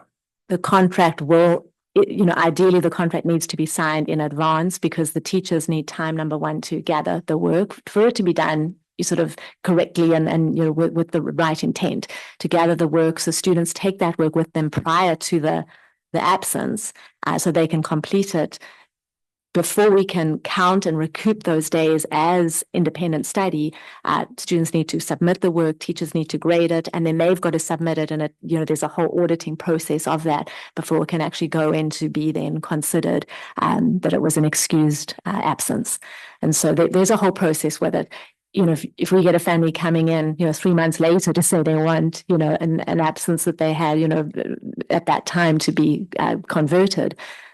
The whole purpose of this is that the work is done, in real time. So, I mean, for our purposes, it wouldn't necessarily be retroactive, even though there may be circumstances that are unique. But in moving forward, it'll be all absences that are applied for and requested through the independent study process. So I suppose it would be a unique situation, but a situation that's still, or a independent study that's still highlighted as an option would be the truancy abatement kind of timeline, because in those letters, it would bring up, no, it wouldn't bring up the possibility of doing an independent study. Yeah, the truancy would be much farther down the road. We're just talking about like a student, let's say, wants to go, parents are saying we're going on a trip and we're going to be gone for 3 days before, or, that are school days. And we would like to get the work in advance so our student is not missing out on school. And so we would enter into a short-term independent study contract. And I actually reviewed a slideshow from the Department of Education that said that it is best practice to enter into that agreement without, not retroactively, right? So we want to do our best to follow the best practice, is that when they're doing the justifiable absence, they're getting into the short-term independent study contract. But just following on that, because I think one of the questions would be, if there was a student that was facing this truancy abatement, could we offer them independent study to recover some of those absences if there's outside work? And maybe that's a separate agenda item that's not part of this. Or if we have an answer to that. Yeah. So I think what our request this time is, I think we need to go back and explore that and get a bit more information, and we can bring that back. It's a great question, and we're probably going to find ourselves in situations where that's, a situation that we're being asked to consider. So I think we'll gather more information on that and bring that back. Or I guess I'm just a bit confused then. Why is the truancy abatement program in this presentation? That's a good. Well, this was just a slide that this is a slide that we added. That's a great, really good question. It's a slide that we added because we wanted to show the steps that we're taking to try to address the problem of absenteeism, chronic absenteeism, truancy, those types of things. It's all part of the same problem, the students not being present for instruction. I see. I was going to jump in with a few. The one question, I think I know the answer, but just to be clear. So currently, who is the approver, the auditor, so to speak, of the independent study? Is that the site principals? Okay. Or site administrators, I should say.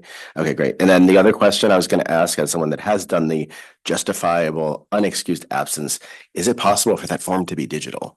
Because, right now I know there's a lot of expectation that the student goes to every teacher, gets it signed individually in person. But what if a teacher is absent? There's a sub in the classroom. It can make sometimes that difficult to do. Is there a way we could do that digitally? Potentially. We can look into that. As you know, Yeah. that's not how it is right now. Correct. Yeah. But I know as a parent, it's something that can be a little arduous. So something I love that answer of just looking into. So the other thing is, you mentioned under 14 days. What about the longer than 14 days? Does this deal with that? That would be classified as just independent study. That wouldn't be short-term independent study. Got it. So there's an opportunity for that with longer. Yep. Okay, that's perfect. And that you would have to have, there's no retroactive, nothing like that. You'd have to enter in. Needs to be a plan for that. And so then is there also a maximum number of independent study days per year if you're talking about the long term? Or the short term all added together? Not that I'm aware of. Okay, excellent. Sorry. Thank you for all the questions. Two more really quickly. Just since we had this discussion earlier, does the independent study count towards instructional minutes? Like, or how is that going to be dealt with? So if we're facing a dearth of that due to schedule, from the audit, like, does the independent study count equally as class Yes, time? yeah, and that's what, the slide where I showed that they're kind of loosening the restriction, the requirements on the work, right? Presented so that's, it's replacing those instructional minutes with work that would be tantamount to. And would count class, as, yeah. That's great. And then, okay, the last question, sorry, but this is a very exciting and interesting one for me is there's also these different kinds of absences, right? Like you could have a planned vacation where you might have, instruction planned even for the kids, or you might have a last minute death in the family. And right, I could see situations, particularly that latter one, would be a lot more difficult to fill out the form in advance. So I just would suggest maybe as a district, we come up with kind of a explanation page or an ability to say like based on the absence or how to deal with this, because I think there will be. Certainly, and the law does allow for that, the anytime throughout the school year. Okay. Thank you. Sorry for all the questions, but.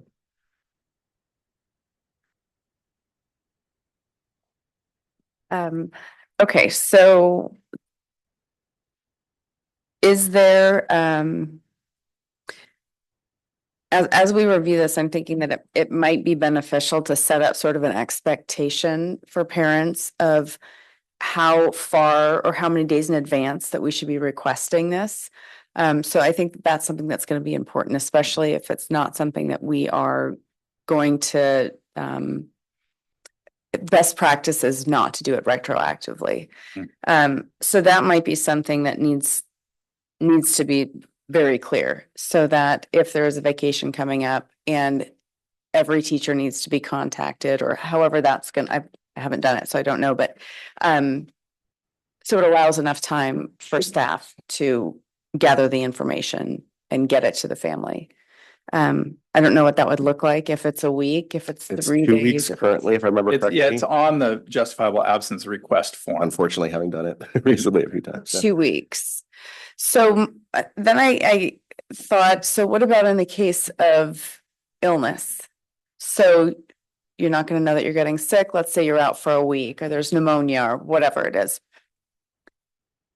Does that qualify as independent study? And if it does, then it would have to be retroactive. Well, that's an excused absence. So illness is one of the, there's several options that would qualify as an excused absence automatically. No matter what. Right. Yeah. Like, if we've got students out sick, we don't want them stressing now to get the work done, right, before they return. So those are excused, there are medical reasons, there would be a death. Bereavement would be one of those too. Okay, bereavement. Okay. And then I have a question that says, will the timeline be specified in the board policy? But I guess I'm not really sure what I was asking with that, so never mind. I'm last. Okay. Thank you for the presentation and the slides. And I'm going to apologize because I'm just realizing this now, but I don't think we have a copy of the policy that we're being asked to approve with the amended language in our packet. And I wish I would have caught it ahead of time, but. I think it's an unusual circumstance with it, because the intent of what we were doing, and your question is valid right now, Trustee McNary, because we're almost, I guess what we're really asking for approval for this evening is to go ahead and start utilizing the independent study process immediately, and then we'll be bringing the actual language for the board policy to the policy committee meeting, which is the end of January, for official approval. So really what we're asking for in advance is the board's approval to start using the independent study process. And for example, we have 1 or 2 families currently who, we would be able to apply this to. And if with your approval we can do so, we could, start utilizing the draft contract that we have in place already. Okay. You just answered my next question about how many families this might be impacting. So I was curious. And you clarified my question about the language of the policy. So for the action today, I don't have anything else. Thank you. Yeah. And we'll go towards our student trustee.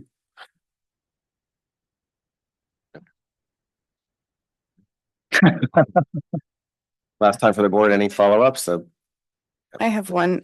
So if we are approving this without a new policy in front of us, amended policy in front of us, I don't know that I'm comfortable approving something that says we review and approve the language revision, because I've not reviewed it.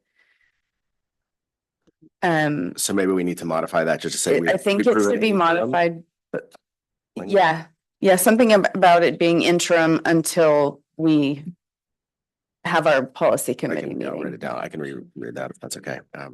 Yeah, I'll just say again, I'm on board. I just. wanna make sure that- and I know a number of us have dealt with absences, but as the parent side of the board, like this is something that is beyond exciting for me because there are opportunities we have to teach our kids about history in person or do things like that we've been penalized for as Yeah. parents, right? Like when we take our kids out, it's a justifiable excused absence, but that still hurts the district and actually can hurt the kids too when they apply for something like leadership and they're not supposed to have more than a certain number of unexcused absences.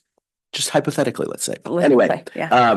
No, I definitely do not want, I want this to go through tonight. I would just like to amend it somehow. So it's not saying that we have reviewed it when we haven't reviewed it yet. So with that, I might go ahead if people are comfortable, make a motion with the revised language, or would you like to try to make the I motion? can try, but I have it written if you'd like me to go for it. you've rewritten it already? Of course you have. Okay. Yes, please do. I'll try this, but just basically would like to make a motion Yeah. that we approve the district's staff's recommendation with the amendment that we approve interim revision to board policy and administrative regulation to be in line with the new law related to independent study until it is finalized at a board policy meeting. I second that motion. That was the motion, yeah? Yeah, that was my Okay, I motion. second that. Okay, Thank you. with that, student trustee vote. Aye. Okay, board, all in favor, please say aye. Aye. Aye. Aye. Any opposed? Nope. Okay, with that, it passes 5-0. So we were going to go ahead and maybe do right before proposed board calendar, just a quick 5-minute recess for biological breaks, and we will come back at 8:26. Thank you very much. Thank you. Our interest that the district is financially. And most of the time they will, but only in that kind of a set. Gaveling us in at 8:32. We're on to item F, the proposed board calendar, I think is going to be presented by Superintendent Adamson.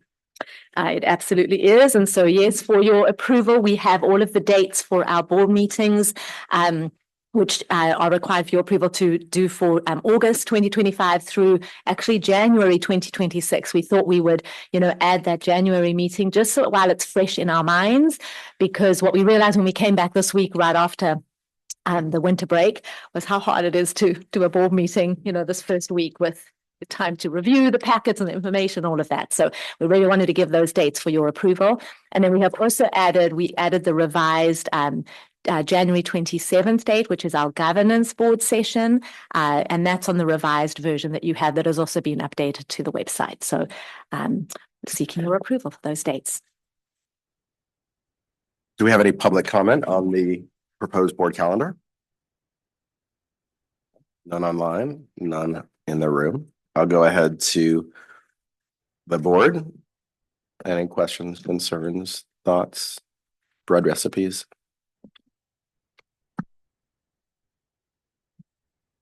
With that, we can take a motion to approve the calendar as presented. I'll second. Motion was made by trustee Shamas and seconded by trustee McNary. So all in favor, please say aye. Aye. Any opposed? With that, it passes 5-0.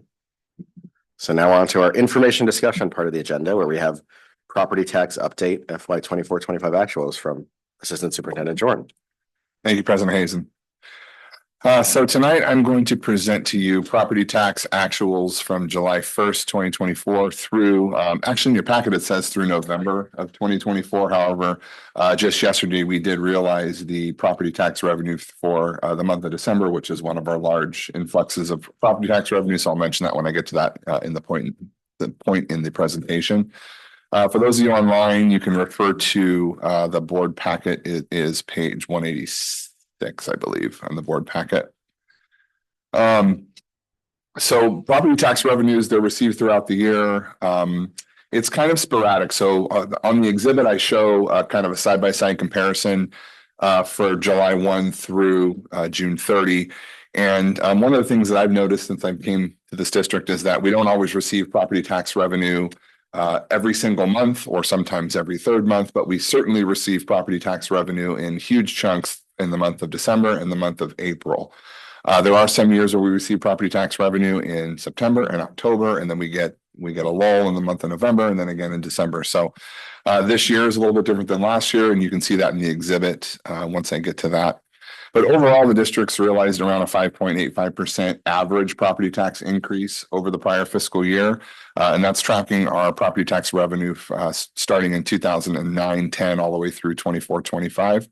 And you can see the chart on that first page of 186, how the property tax revenue has been increasing over the course of the years. The next page, I'm going to go ahead and discuss the 23-24 unaudited actual property taxes. I like to pose it as a question and an answer. So how did our property taxes do last year? Did we increase compared to prior year? And the answer is we did. Our 23-24 unaudited actual property tax revenues were realized at $38,249,807. That was an increase of just over $2 million, up 5.25% over the prior fiscal year, which was 22-23. This was on target with our projections made in the 23-24 adopted budget. On to the 24-25 actuals. What was the projection of the adopted budget for 24-25 property taxes? For 24-25, we projected property tax revenue to come in at $39,091,628. This was projected June 5th, 2024, and that was prior to the adoption of the 23-24 unaudited actuals. Second question is PGUSD property tax receipts, did they meet or exceed the 24-25 projections? As it stands right now, this year, we are looking to exceed the property tax projections built in the budget. We built a budget at 5%. We're tracking somewhere in the low 5s right now through December. The County Tax Assessor's Office, they gave us a projected increase over the 23-25 actuals of 5%. Which would result this year in $39,856,664 in property taxes realized by the end of the fiscal year. That's June 30th, 25. So the next bullet where there was a change is it's no longer through November of 2024. We do have property tax receipts through December of 2024, and our actual property tax receipts have increased by $1,177,854 over prior year at this point in time. I can't really tell you how that tracks throughout the remainder of the next 6 months of the year, because as I mentioned before, property taxes tend to come in kind of sporadically. We might see a little trickle in January, nothing in February, nothing in March, and then April, and then April's our big tax hit. But there are some years where we actually realize small portions of property tax in January, February, March as well. Just as a reminder for the property owners in the room and online, that's basically those who are paying their property taxes up front for the whole year in the month of September or October. We realize those in December. Those that split their payments, oftentimes we realize those property taxes in December and then again in April. So it's kind of hard to track. The one thing that I do look at is like month to month, year to year comparisons, and that's what's in the exhibit shown on the third page of the board cover sheet. So fiscal impact, our projected increase in property taxes of 5% or $1,912,490 over the 2024 actuals is what it looks like we're tracking with, and it's probably going to be just north of that. That's with the influx of revenue we received last month in December. The property tax receipts in December came in just over 19 million, which is around 700,000 higher than last year in December. And with that, I'll open it up for questions. Look to the public, see if we have anyone in the room or online that would like to make a comment. Pay their property taxes earlier this year? No. Okay. With that, we're on to then board discussion. I'll do a free for all here if anyone has a question. Yeah, Trustee Shamos, please. Josh, do you have any way of projecting developer fees? We do not have a way of projecting developer fees. Last year was our first year levying developer fees, which goes into a special fund, which was also established by this board. Last year, we levied around $38,000 in developer fees. I did a study prior to bringing the developer fee study to the board, looking back at some of the development that occurred in our boundary area, and there was a lot of a lot of missed opportunities associated with levying of developer fees with some of the development that's occurred in our boundary area in prior years. What I can do is, if we're tied in with our joint subcommittee with the city, looking at potential growth within our city, that would help me and the district project developer fees in the near future. But as of right now, I don't have anything that's generally on the horizon that would help me project developer fees beyond what we're currently receiving, which is related primarily to modernization or expansion of homes, primarily tied to additional dwelling units, which is why it's such a nominal amount right now. And the new hotel in Pacific Grove is there any projection with that or not? Yeah, actually, I've asked for some of those numbers and I don't have a projection to report at this point in time. Yeah. Thank you. Just a quick question, based on this, it seems like you do a pretty good job projecting what the increases are going to be. I just wanted to ask, how does this get us closer to getting out of our deficit spend at this point, or are we still looking at that pretty heavily this year? Yeah, I mean, so a 5% increase over the prior fiscal year is not going to resolve the district's structural deficit that's been occurring. If it were, 3 or 4% higher, if we had a kind of an off, it's not an off year, it's actually a more positive year like we did in 21-22, where the district received 8.9% in property tax revenue. And that was based on commercial property tax deferrals. If we see something like that occurring, yes, that would really help the district. The increase of revenue with the increase of expenditures climbing, that offset would be crucial for us. But I just don't see anything right now on the horizon. We've talked about before the passage of Prop 19 that will affect the assessed valuation within our boundary area. It's just a matter of when, right? We're not exactly certain when that's going to take place. Right now, we're still considered a Prop 13, 60% Prop 13 capped assessed valuation district. And the way that I could define that is that we have over 2,000 homes that are being assessed, parcels that are being taxed and assessed in our boundary area with an assessed valuation of under $200,000. I don't know of any homes in Pacific Grove that would sell for under $200,000. So, but that's what we have right now. So until Prop 19 kicks in and we realize that influx in AV, assessed valuation, we won't realize any substantive jumps in property taxes. Yep. And just to be clear, I would argue, or maybe not argue, I would posit that a 8.9% increase, if that did happen, would not resolve a structural deficit spend. It would just resolve our current deficit spend, right? It's not solving our long-term funding. Correct. Because we would need to have 8.9% every single year to. Correct. But at the current rate we're spending. Okay, just to be very clear, since we had some budget discussion earlier too. Any other comments or questions? Okay. With that, I think we can go ahead, and we don't need to do a motion. So I think we just have to give direction just to go ahead. Thanks so much. We next have a presentation, item B, under item 8, info discussion, is the visitor aware system update from Chief Rogaman.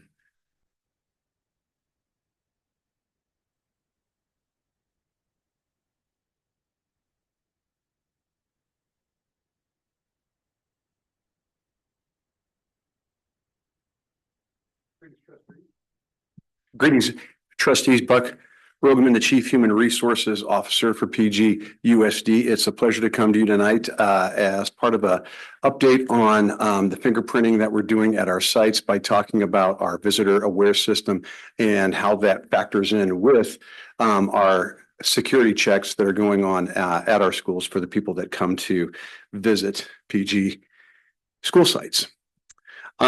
Just to give a quick overview, the district started to implement the visitor aware system at the beginning of this year. The system cost the district $13,000 for 7 sites as part of a 3-year contract, plus another $1,500 as part of an implementation fee. That was all paid for out of the Measure A funds.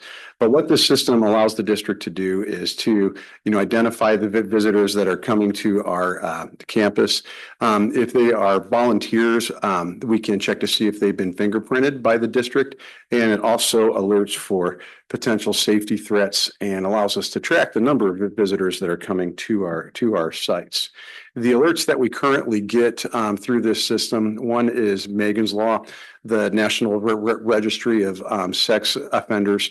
So that is a screen that every visitor to our school campuses is going through before they're allowed to enter our campus. Also then the PGUSD fingerprinting spreadsheet also coordinates with the visitor aware system so that the office staff is able to tell if a volunteer has been fingerprinted and cleared or if they have not.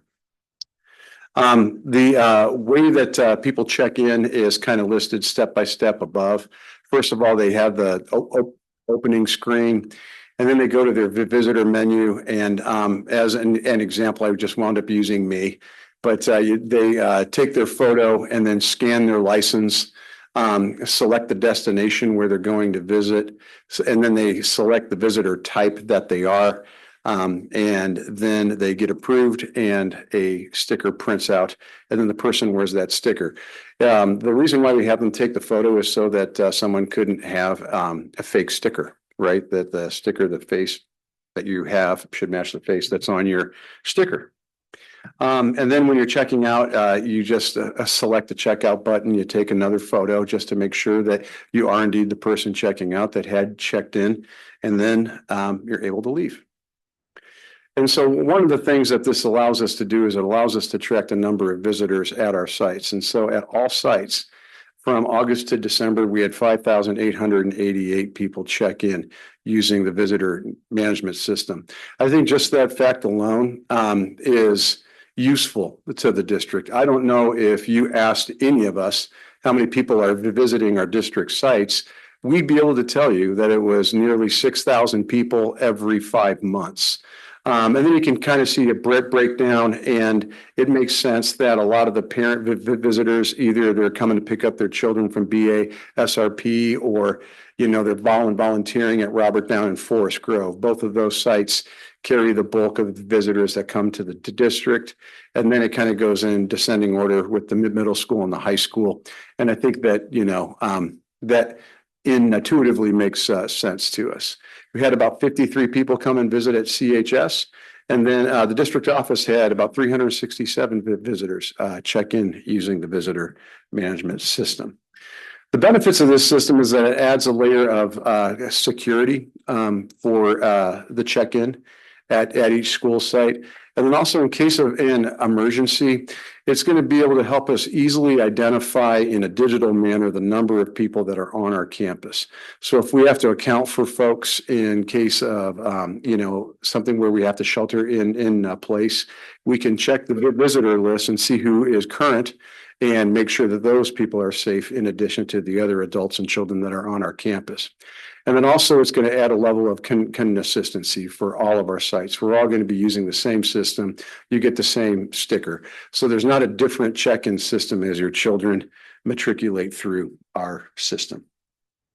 And so the next step is one of the things that we've done in our HR department is that we've developed a standard operating procedure. And I kind of smile like that because we're working with our staff to build more and more of these standard operating procedures just so we can have some consistency throughout the district and, you know, have the protocols be the same. But we're working with the district office staff at all sites to go through kind of that check-in process for the visitors to determine which visitors require a fingerprint clearance in terms of the volunteers or chaperones for field trips, and which of our visitors don't require a fingerprint clearance. If you're coming for an IEP meeting or a 504, you don't necessarily have to have a fingerprint clearance as a visitor to our campus.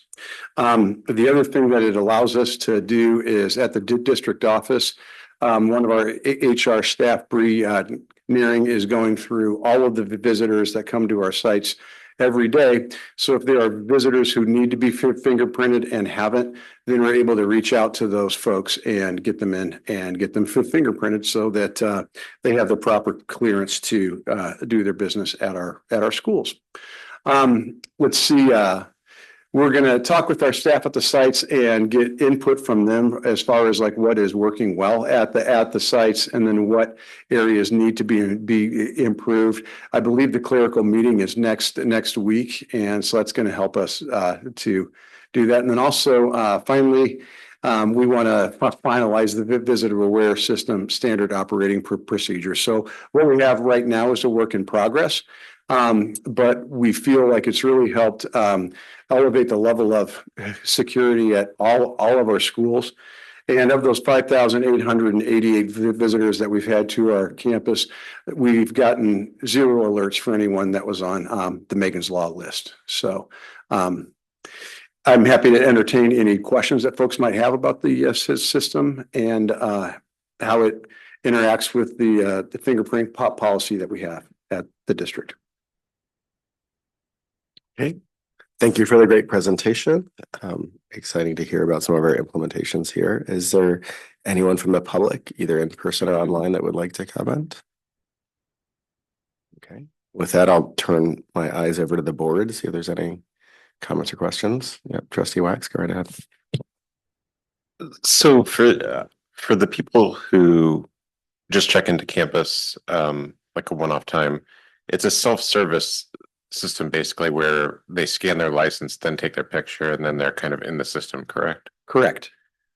But so say if you're using a fake ID or like you've stolen a driver's license, then I guess it will show up at that other person's name with your face each time you show up, right? Or I mean, like there's no verification on that non-fingerprint visitor. I don't know if that's come up. There's someone behind you. Here we go. Lewis. The system actually compares your physical image with your picture on the ID. Ah, okay. So actually, when you look at an entry, you see both. So they do facial recognition. The software does it, but they also provide it for the staff to look at both. Yeah, I was gonna say I might have one for you as well. Well, yeah, I do have another question probably for you. So then in case of the emergency, where does that list of visitors, does it go into Synergy? Or I don't know the name of the system, but like, is there just a separate check-in system where? Again, there's a web interface to the check-in system. So any site can open up their web page and see the people who are currently checked in. People who don't check out automatically check out at, I think, 11:30 at night. But yeah, anyone who's currently checked in, the site secretary can see that immediately. Thanks. And it's separate from Synergy. Okay.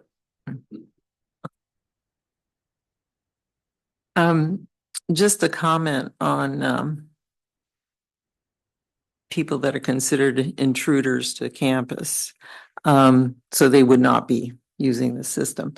And since I live across from the high school, I'm in a position where I can see people wandering and so I'm wondering if you have had discussions with PG Police about the transient population in Pacific Grove and who they are and who you might be on the lookout for, because a lot of these people have mental illness. And, the one we had to deal with where they threatened the principal. He's definitely a mentally ill person. But just having that kind of awareness could help administrators or staff who run into these people.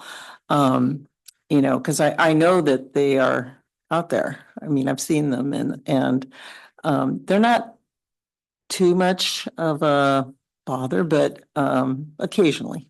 So I just was wondering if you guys have had those kinds of discussions with PG Police, or can they give you information, or is that confidential, or can they, be on the lookout for? that type of thing? So it speaks to kind of a broader safety, Yes. program that we have with the district. And, we do train our staff that if they see something, we want them to say something to us. And in my personal experience, as a site admin, I know that at times if teachers or staff members notice someone, around our campus that was suspicious, that they would let me know. And then as the principal of the school, that I would go and check that out. We do have a regular communication with PGPD. I wouldn't say that we specifically try to profile specific people around campus, but if there is someone who might pose a, danger, that they notify us immediately. Yeah. Or not a danger. You know Right, what I mean? right, yes. There's that That's a too. good point. There was one guy, he's a graduate of PGI. Right. So, I mean, he was harmless, but he could look a little menacing maybe if you don't know who he is or what's he doing there. And, with the position of Forest Grove and the high school, and just in terms of next to Ripa and Winkle, there's, there is that kind of closeness of possible people that might, venture out. Sure. So I just was wondering if because I think the police do a pretty good job of, Agree. Approaching them, knowing who they are, finding out, and keeping kind of an eye on them. And I was just thinking that if they kind of can give you some heads up on maybe even just the amount of people, that it can give you some sort of Information. information that can help you feel more secure, like, hey, this, there's so many people out here, or, just, call the police, of course, but you don't have to freak out maybe that it's obviously a threat. It may not be. So If I could ask a quick follow-up on that, because we had a similar one, and Lewis probably getting you to stand up again here, but since we had the security update about the cameras, does the opportunity for, which I know we don't have yet, but for cameras with facial recognition to tie into the visitor aware system, so we could start to say like, yes, this person has already checked in, or this is a person whose face has not yet checked in and is around. My goal is this summer to have a new camera system. I don't know how important it is to integrate with this system.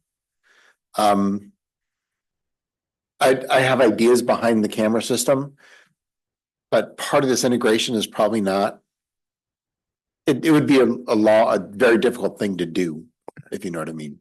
Yeah, that makes sense. I was just thinking, because it would be nice if there was somebody that had checked in, like a former student, for example, then you could be like, identify person. Oh, no, this is already in the visitor aware. So it might be, but I know we also talked in the past in the safety reports about having somebody actually doing that manual checking as well, potentially. Yeah, the disadvantage with something like that is there'll be a lot of false positives, false negatives, one of the two. Thank you.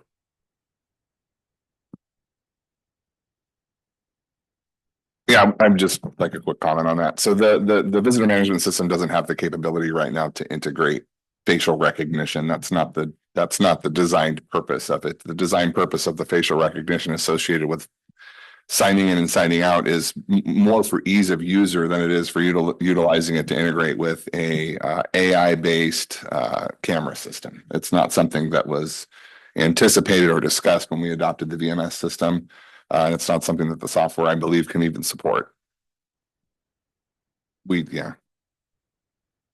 Not our goal. Just another quick question on that. How are employees, I mean, they're not plugged into the VMS at all, right? The badges Right.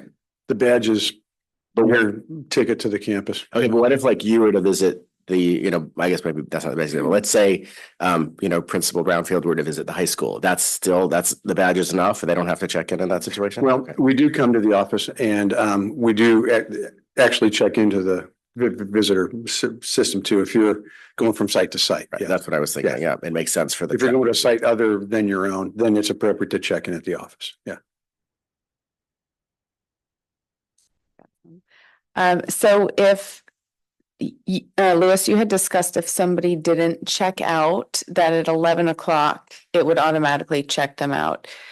So that I came up with a couple questions based off of that. So if somebody's not checked out, is there someone that is going to reach out to that person and say, like, hey, are you alive?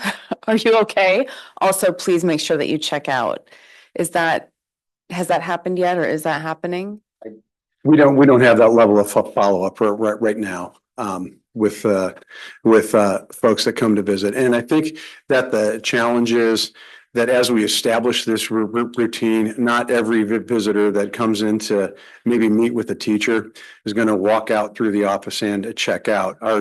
They may exit the campus another way that they know how to exit campus and leave.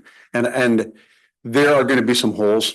And so part of the follow-up meeting that we're going to do with office staff is start trying to plug as many of those holes as we can. It's been a good first initial step for us.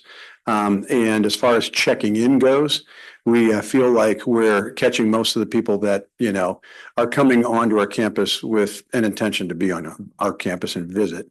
As far as the checking out, we're going to have to train people to make sure that folks check out as they're supposed to. And then is there somebody that's monitoring that as far as? Okay, so the office staff are the folks that monitor the people as they check in. And then, as I said, our HR department reviews all the visitors that come to all of our sites every day.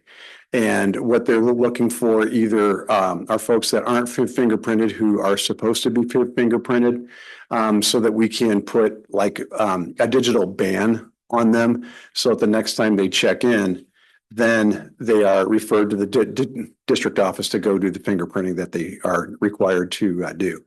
As far as checking that list to see that everyone checked out, I don't think that's a level that we are doing at the current time. Yeah. And now if Yeah. somebody comes in and they check in and they're not fingerprinted, can they still print a badge out? So they are able, so it all depends on their purpose, right? Like if they're coming to volunteer and they aren't fingerprinted, then they need to come to the district office and get fingerprinted before they can volunteer. If they're someone that's coming on campus that doesn't require fingerprint level clearance, then they enter their information, they print out a badge, and then they're allowed to visit. And then the ban gets removed by HR because there's someone that doesn't require a fingerprint clearance.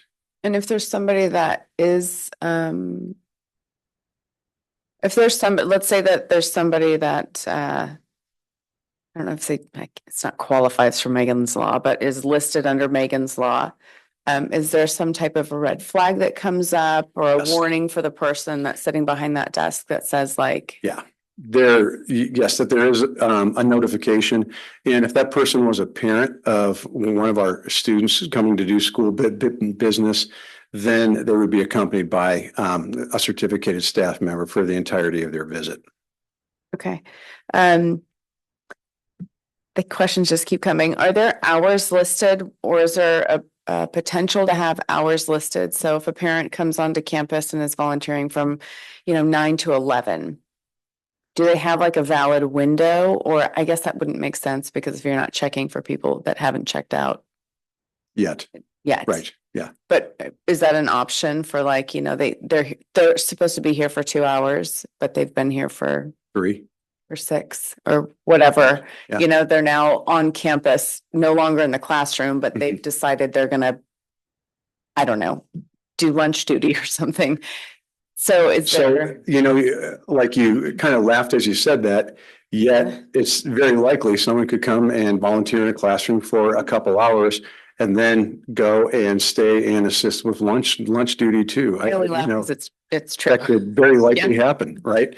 So we don't assign an end time to someone's visit. Yeah. Yeah. The system has a capability to create events, and then people can volunteer for those events. That's not something we've explored at this point, because just of the complexity of setting up and managing it.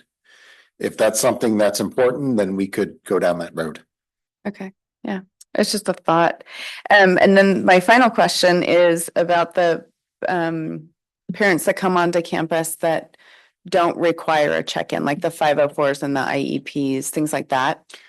How are those, are they being taken from door to door? Like maybe the principal comes down or the counselor comes down, picks them up at the front, and then takes them to the door for exit? Yes, the way that works is that they check in and they still get a badge that it gets printed out. But yes, then one of the staff members accompanies the person to, the meeting room, the conference room.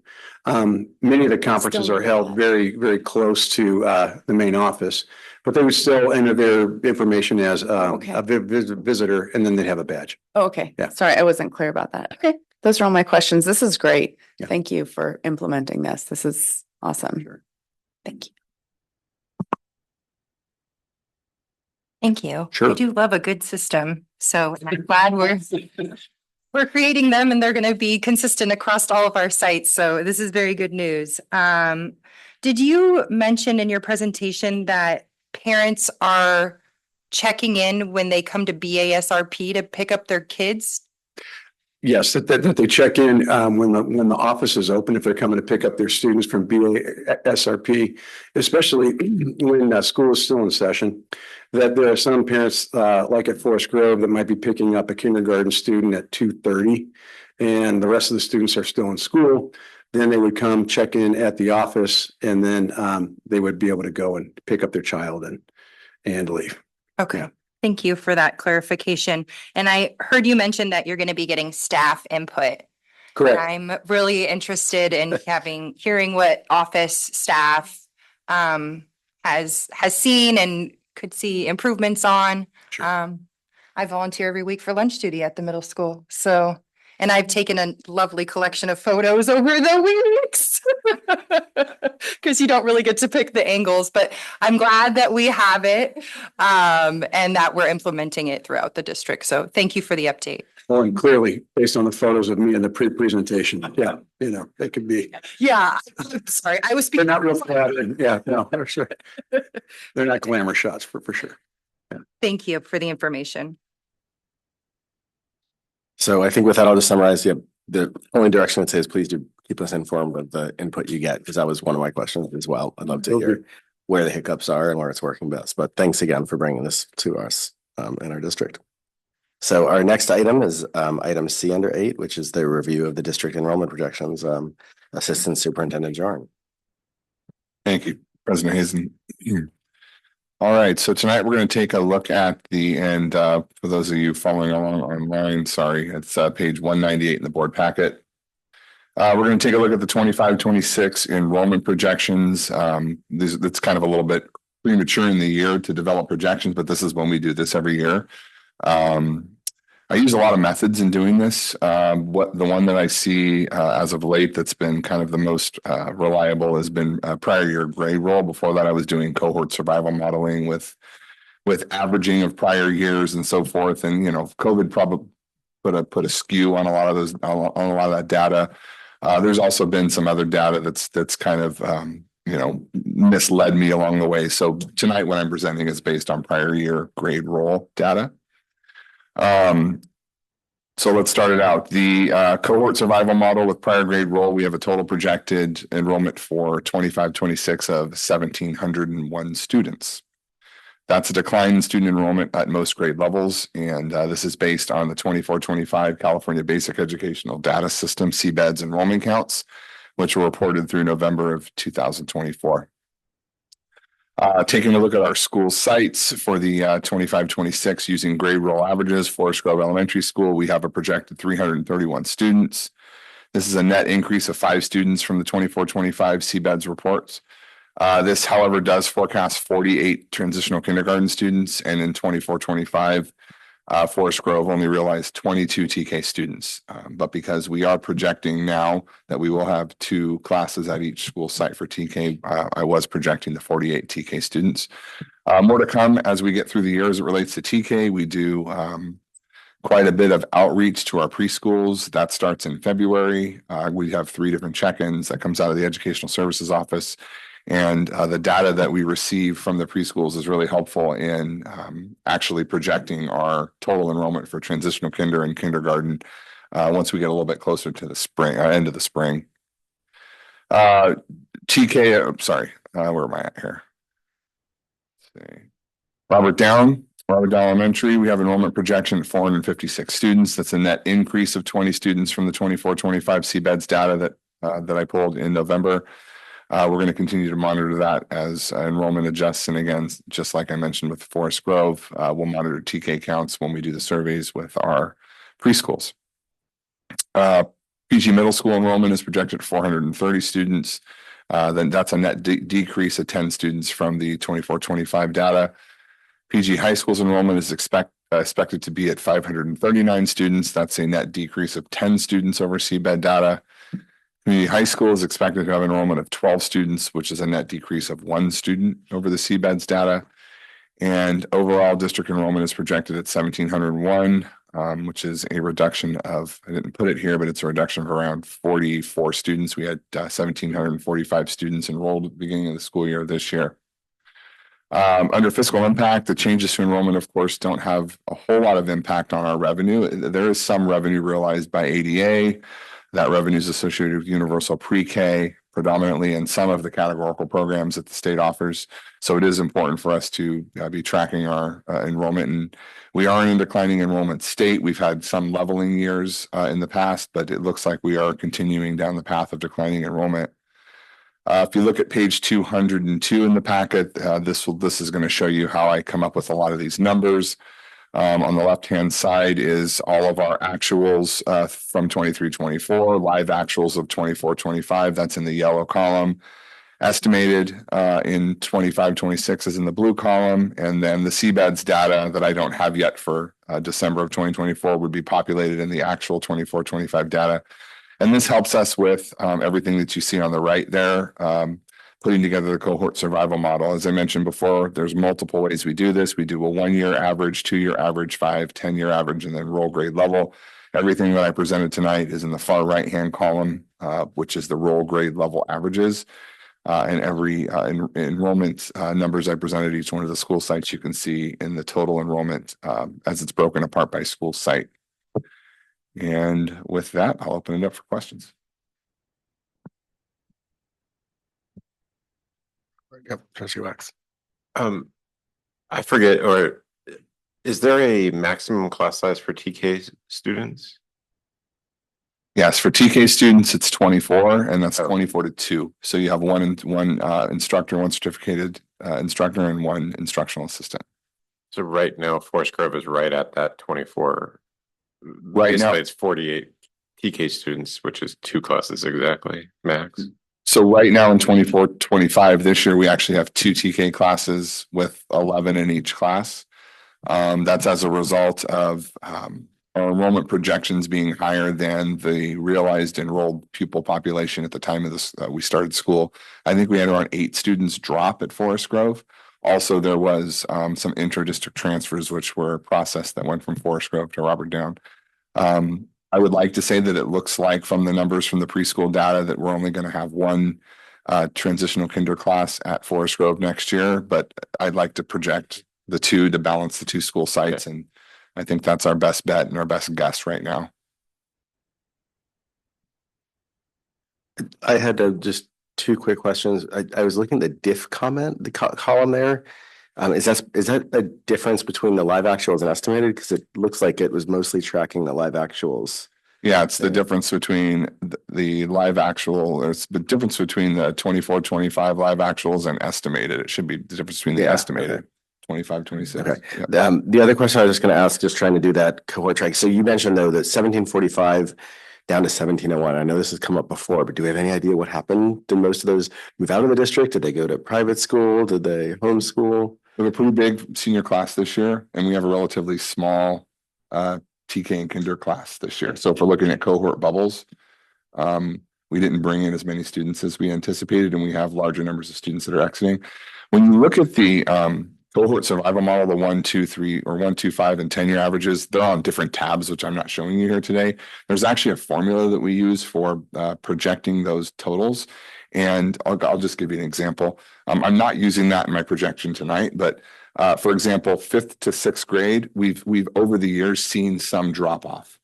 8th to 9th grade, we've seen some drop off. Oftentimes it's attributed to, 8th to 9th grade, maybe they're going to send their student to Palma or York or right. So that's where we're noticing the drop off in the past, but it's been really tough to kind of nail that down since COVID because the drop off and increase has been so sporadic when I'm running the year averages. It's just better to look at grade roll. We're going to assume that every single student that we have will continue on to the next grade within our district. There will be some new students that we'll realize as well, and we try to build that into our assumptions as well. I thought you were saying also, sorry, the 1745 was the beginning of year enrollment, This year. right? But then it's now at 1701. Yeah, so That's 44. Those are CBEDS numbers, right? So we had 1,745 students enrolled day one. We're tracking at 1,700. I don't have it in front of me here. That's based on ADA, right? So your CBEDS data collection is day one, it's enrollment, how many kids are enrolled. Right. And then as we do CBEDS updates throughout the year, that's how many that's how many average daily attendance students we have. So you do see a drop. Okay. I can actually pull it up right No, it's okay. I mean, I guess part of what I'm saying is Right. like, I know this has come up previously, is just trying to figure out, like you're saying, where, and I think it was actually trustee Shamas brought this up before she was another trustee Shamas is like, we have a good product here. We want to make sure understanding why people are leaving the district. I'm sure some of it is housing prices, but if there is something that our schools aren't providing, it'd be good to know from those parents what they feel that is. Yeah, and just to follow up, just because you asked, looking at CBEDS data, we had around 22. So from day one enrollment to current data, that we've lost 22 students, but that's really not a loss of students exiting the district. It's a loss of students, like sorry to say, but the kind of the butts in the seats component, right? Got it. That's what we're tracking with CBEDS data. Okay, so that will be solved by our independent study class. It will, yes. Yeah, so we run around a 92.6% attendance rate. That's really low.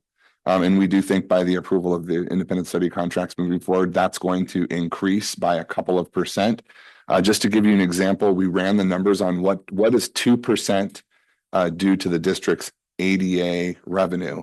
It's around 2% equates to around $240,000 of lost revenue for simply getting our students on independent study contracts. Kind of a side topic, but yeah. Any other thoughts or questions? Do you have any idea how many students we have on inter-district transfers this year? Or Well, we have quite a few. Well, I can't take off the top of my head, but we do have quite a few because of the staff. So I would say most of our inter-district transfers are staff that work for the district that have their students enrolled in our district. I signed them all. I'm going to say they're in the neighborhood of around 80. Some of those 80 might be multiple students. It's a single form with multiple students. So I'd say in the neighborhood of 80 to 100 inter-district transfers. But I can get you the data, actually. I'm curious. Yeah, sure. I just, Mhm. I don't know what the ballpark is. I was just curious. And then in terms of when we're losing kids, 6th grade and 9th grade, and being a middle school parent with a 6th grader and a 7th grader, that's what you hear is my friend's going to Stevenson next year, or my mom's considering sending me to Santa Catalina next year. And as much as parents talk, we don't really give each other a lot of information. It's like, this is a better fit, or it's not working well here for my student, or, not a great friend group, but I'd love for us to be able to get more info.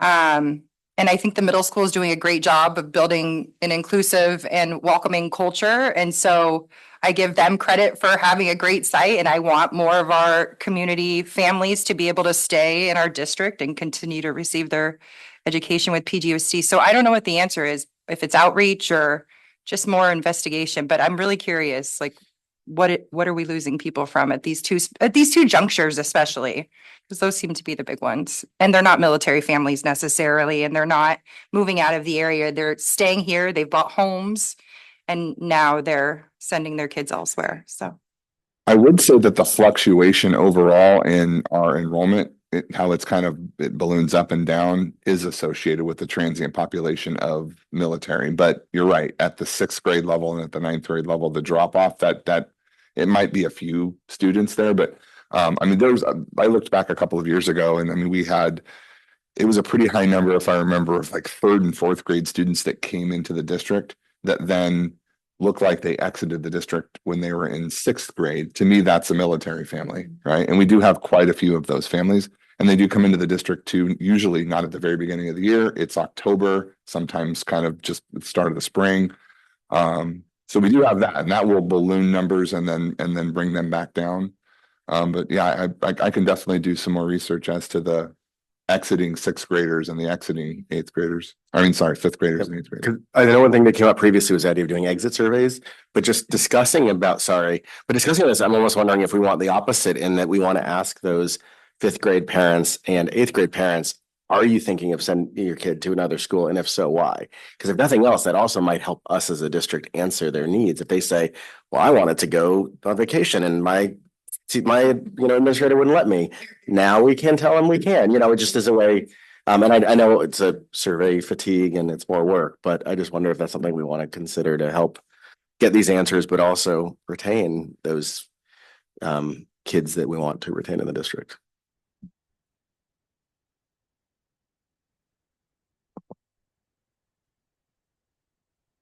No one else pushing to their mic really quickly? Maybe one more, okay? All right, well, just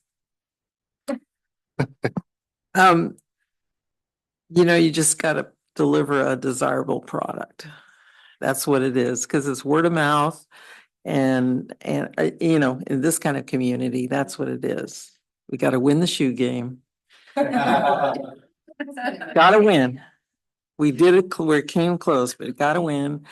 Yeah, the other thing, you talk about the fiscal impact, but really at the high school, the impact is that, the curriculum offerings get, the scheduling gets all, twisted and decreased when our population drops. So, and then that can in turn discourage kids or parents from sending their kids there because, oh, we don't have that, or you can't get that every year. You can't get that AP class every year, whatever it is.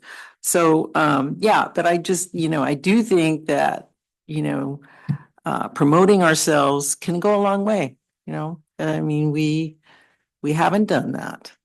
So let's try it. But, and I think back to this, the reason I brought it up is that, I think back to that 8th to 9th grade transition, like I would have liked to have someone check in with me and be like, so what aren't you happy about? Or what are you worried about high school? And because to me, it might, sometimes I agree with you. It's the product. Sometimes it's the fit. Sometimes it's, you now have a parent, suddenly one of the parents is now working at Stevenson, so they get a big disc, right? So there's other things we can't control, but it's just figuring out those things. Cause I think that, again, it's a great way to bring people into that we of like, how is the school working for you and how's it not? Just to have for ourselves to act on or not. But yeah, I agree with you about the product. I just think if everyone was attending these board meetings, they'd see how good our SARCs and our, everything is that we are doing on, test scores and such, even better than some neighboring districts. But that's promotion. I mean, they're not here, but we can put out, pamphlets or, more ways. There's more ways to get the information out there. Right. And we can explore that. And it doesn't have to cost that much, really. I mean, there's simple things we can do. Like, I'll tell you one thing that I think about a lot. We don't have a very nice or any sign at the stadium. Okay. So people drive by there, they know it's the stadium, they know it's probably PG's, but they don't know what's going on at the stadium. They don't know if there's a game there.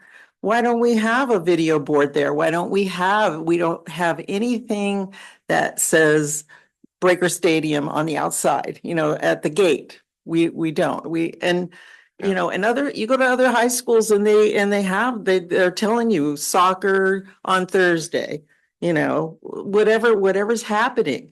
That's part of it. And what you you're know? bringing up here, this is exactly what the voters of PG gave us by passing, the recent bond measure, that we'll be able to have our facilities master plan planning and put something like that into place. Yeah. It's a cost that we can now bear. So yeah, I agree. That's an important thing to have. That's advertisement right there. It is, and you it's know? something That's what it is. that we can now do. So, Yeah. okay.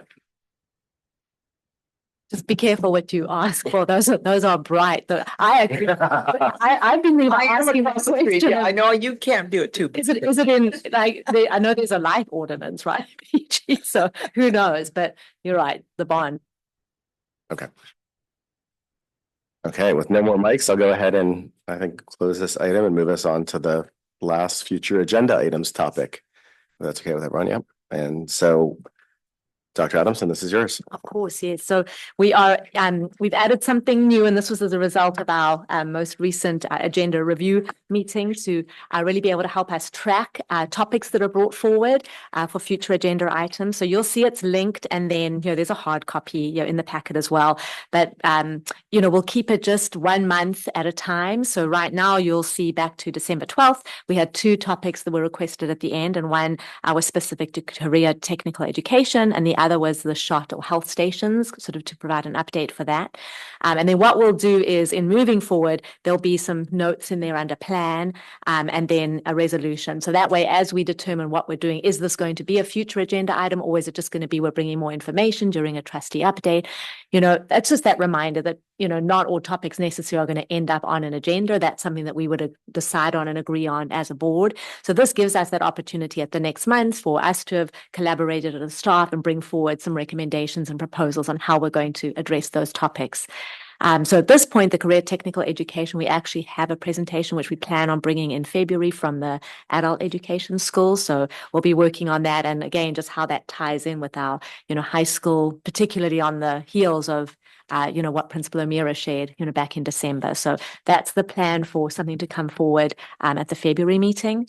And then for the health shot stations, for that, we are going to be providing an update. Executive Director Cork Anthony, working directly with Nurse Katrina Powley, will be bringing forward some additional information on some updates on progress we've made in that regard.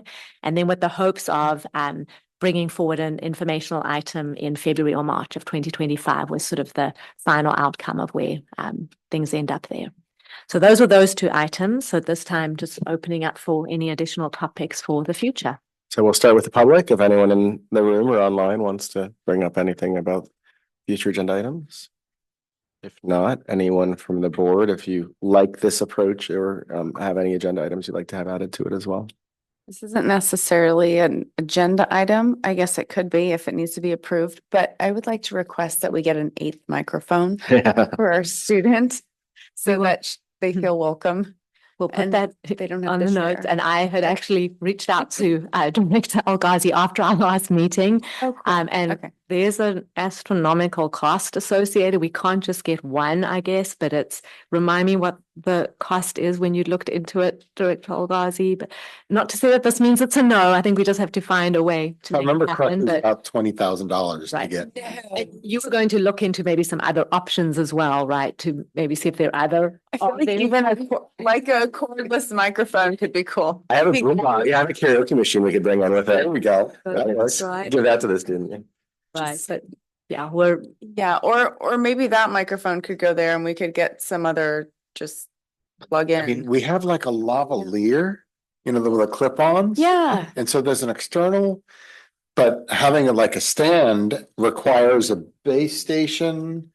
And the base stations come in packs of 4 and yada, da, da, da, da, da. So it's a really complicated. But Okay. to that point, I mean, Anyway. You can figure it I out. think we can figure something out, right? We can be creative with something. And even if it means that, I just said to, Assistant Soup John earlier, I mean, even if it means he and I share, and have our student rep have their own, we can absolutely do that moving forward. It's not a big deal for us, right? But I know that I point mentioned the taken. gold microphone, but I think that would Oh. actually be kind of The gold microphone for our student. I love that. Mm-hmm. just Pretty think, yeah. We'll work on this and, we'll see what we can make happen, but point well taken. Yep. Thank Any you. other future agenda items? Well, okay. And feel free to submit them online if you have them as well. And with that, I'll go ahead and clock us out at 9:28.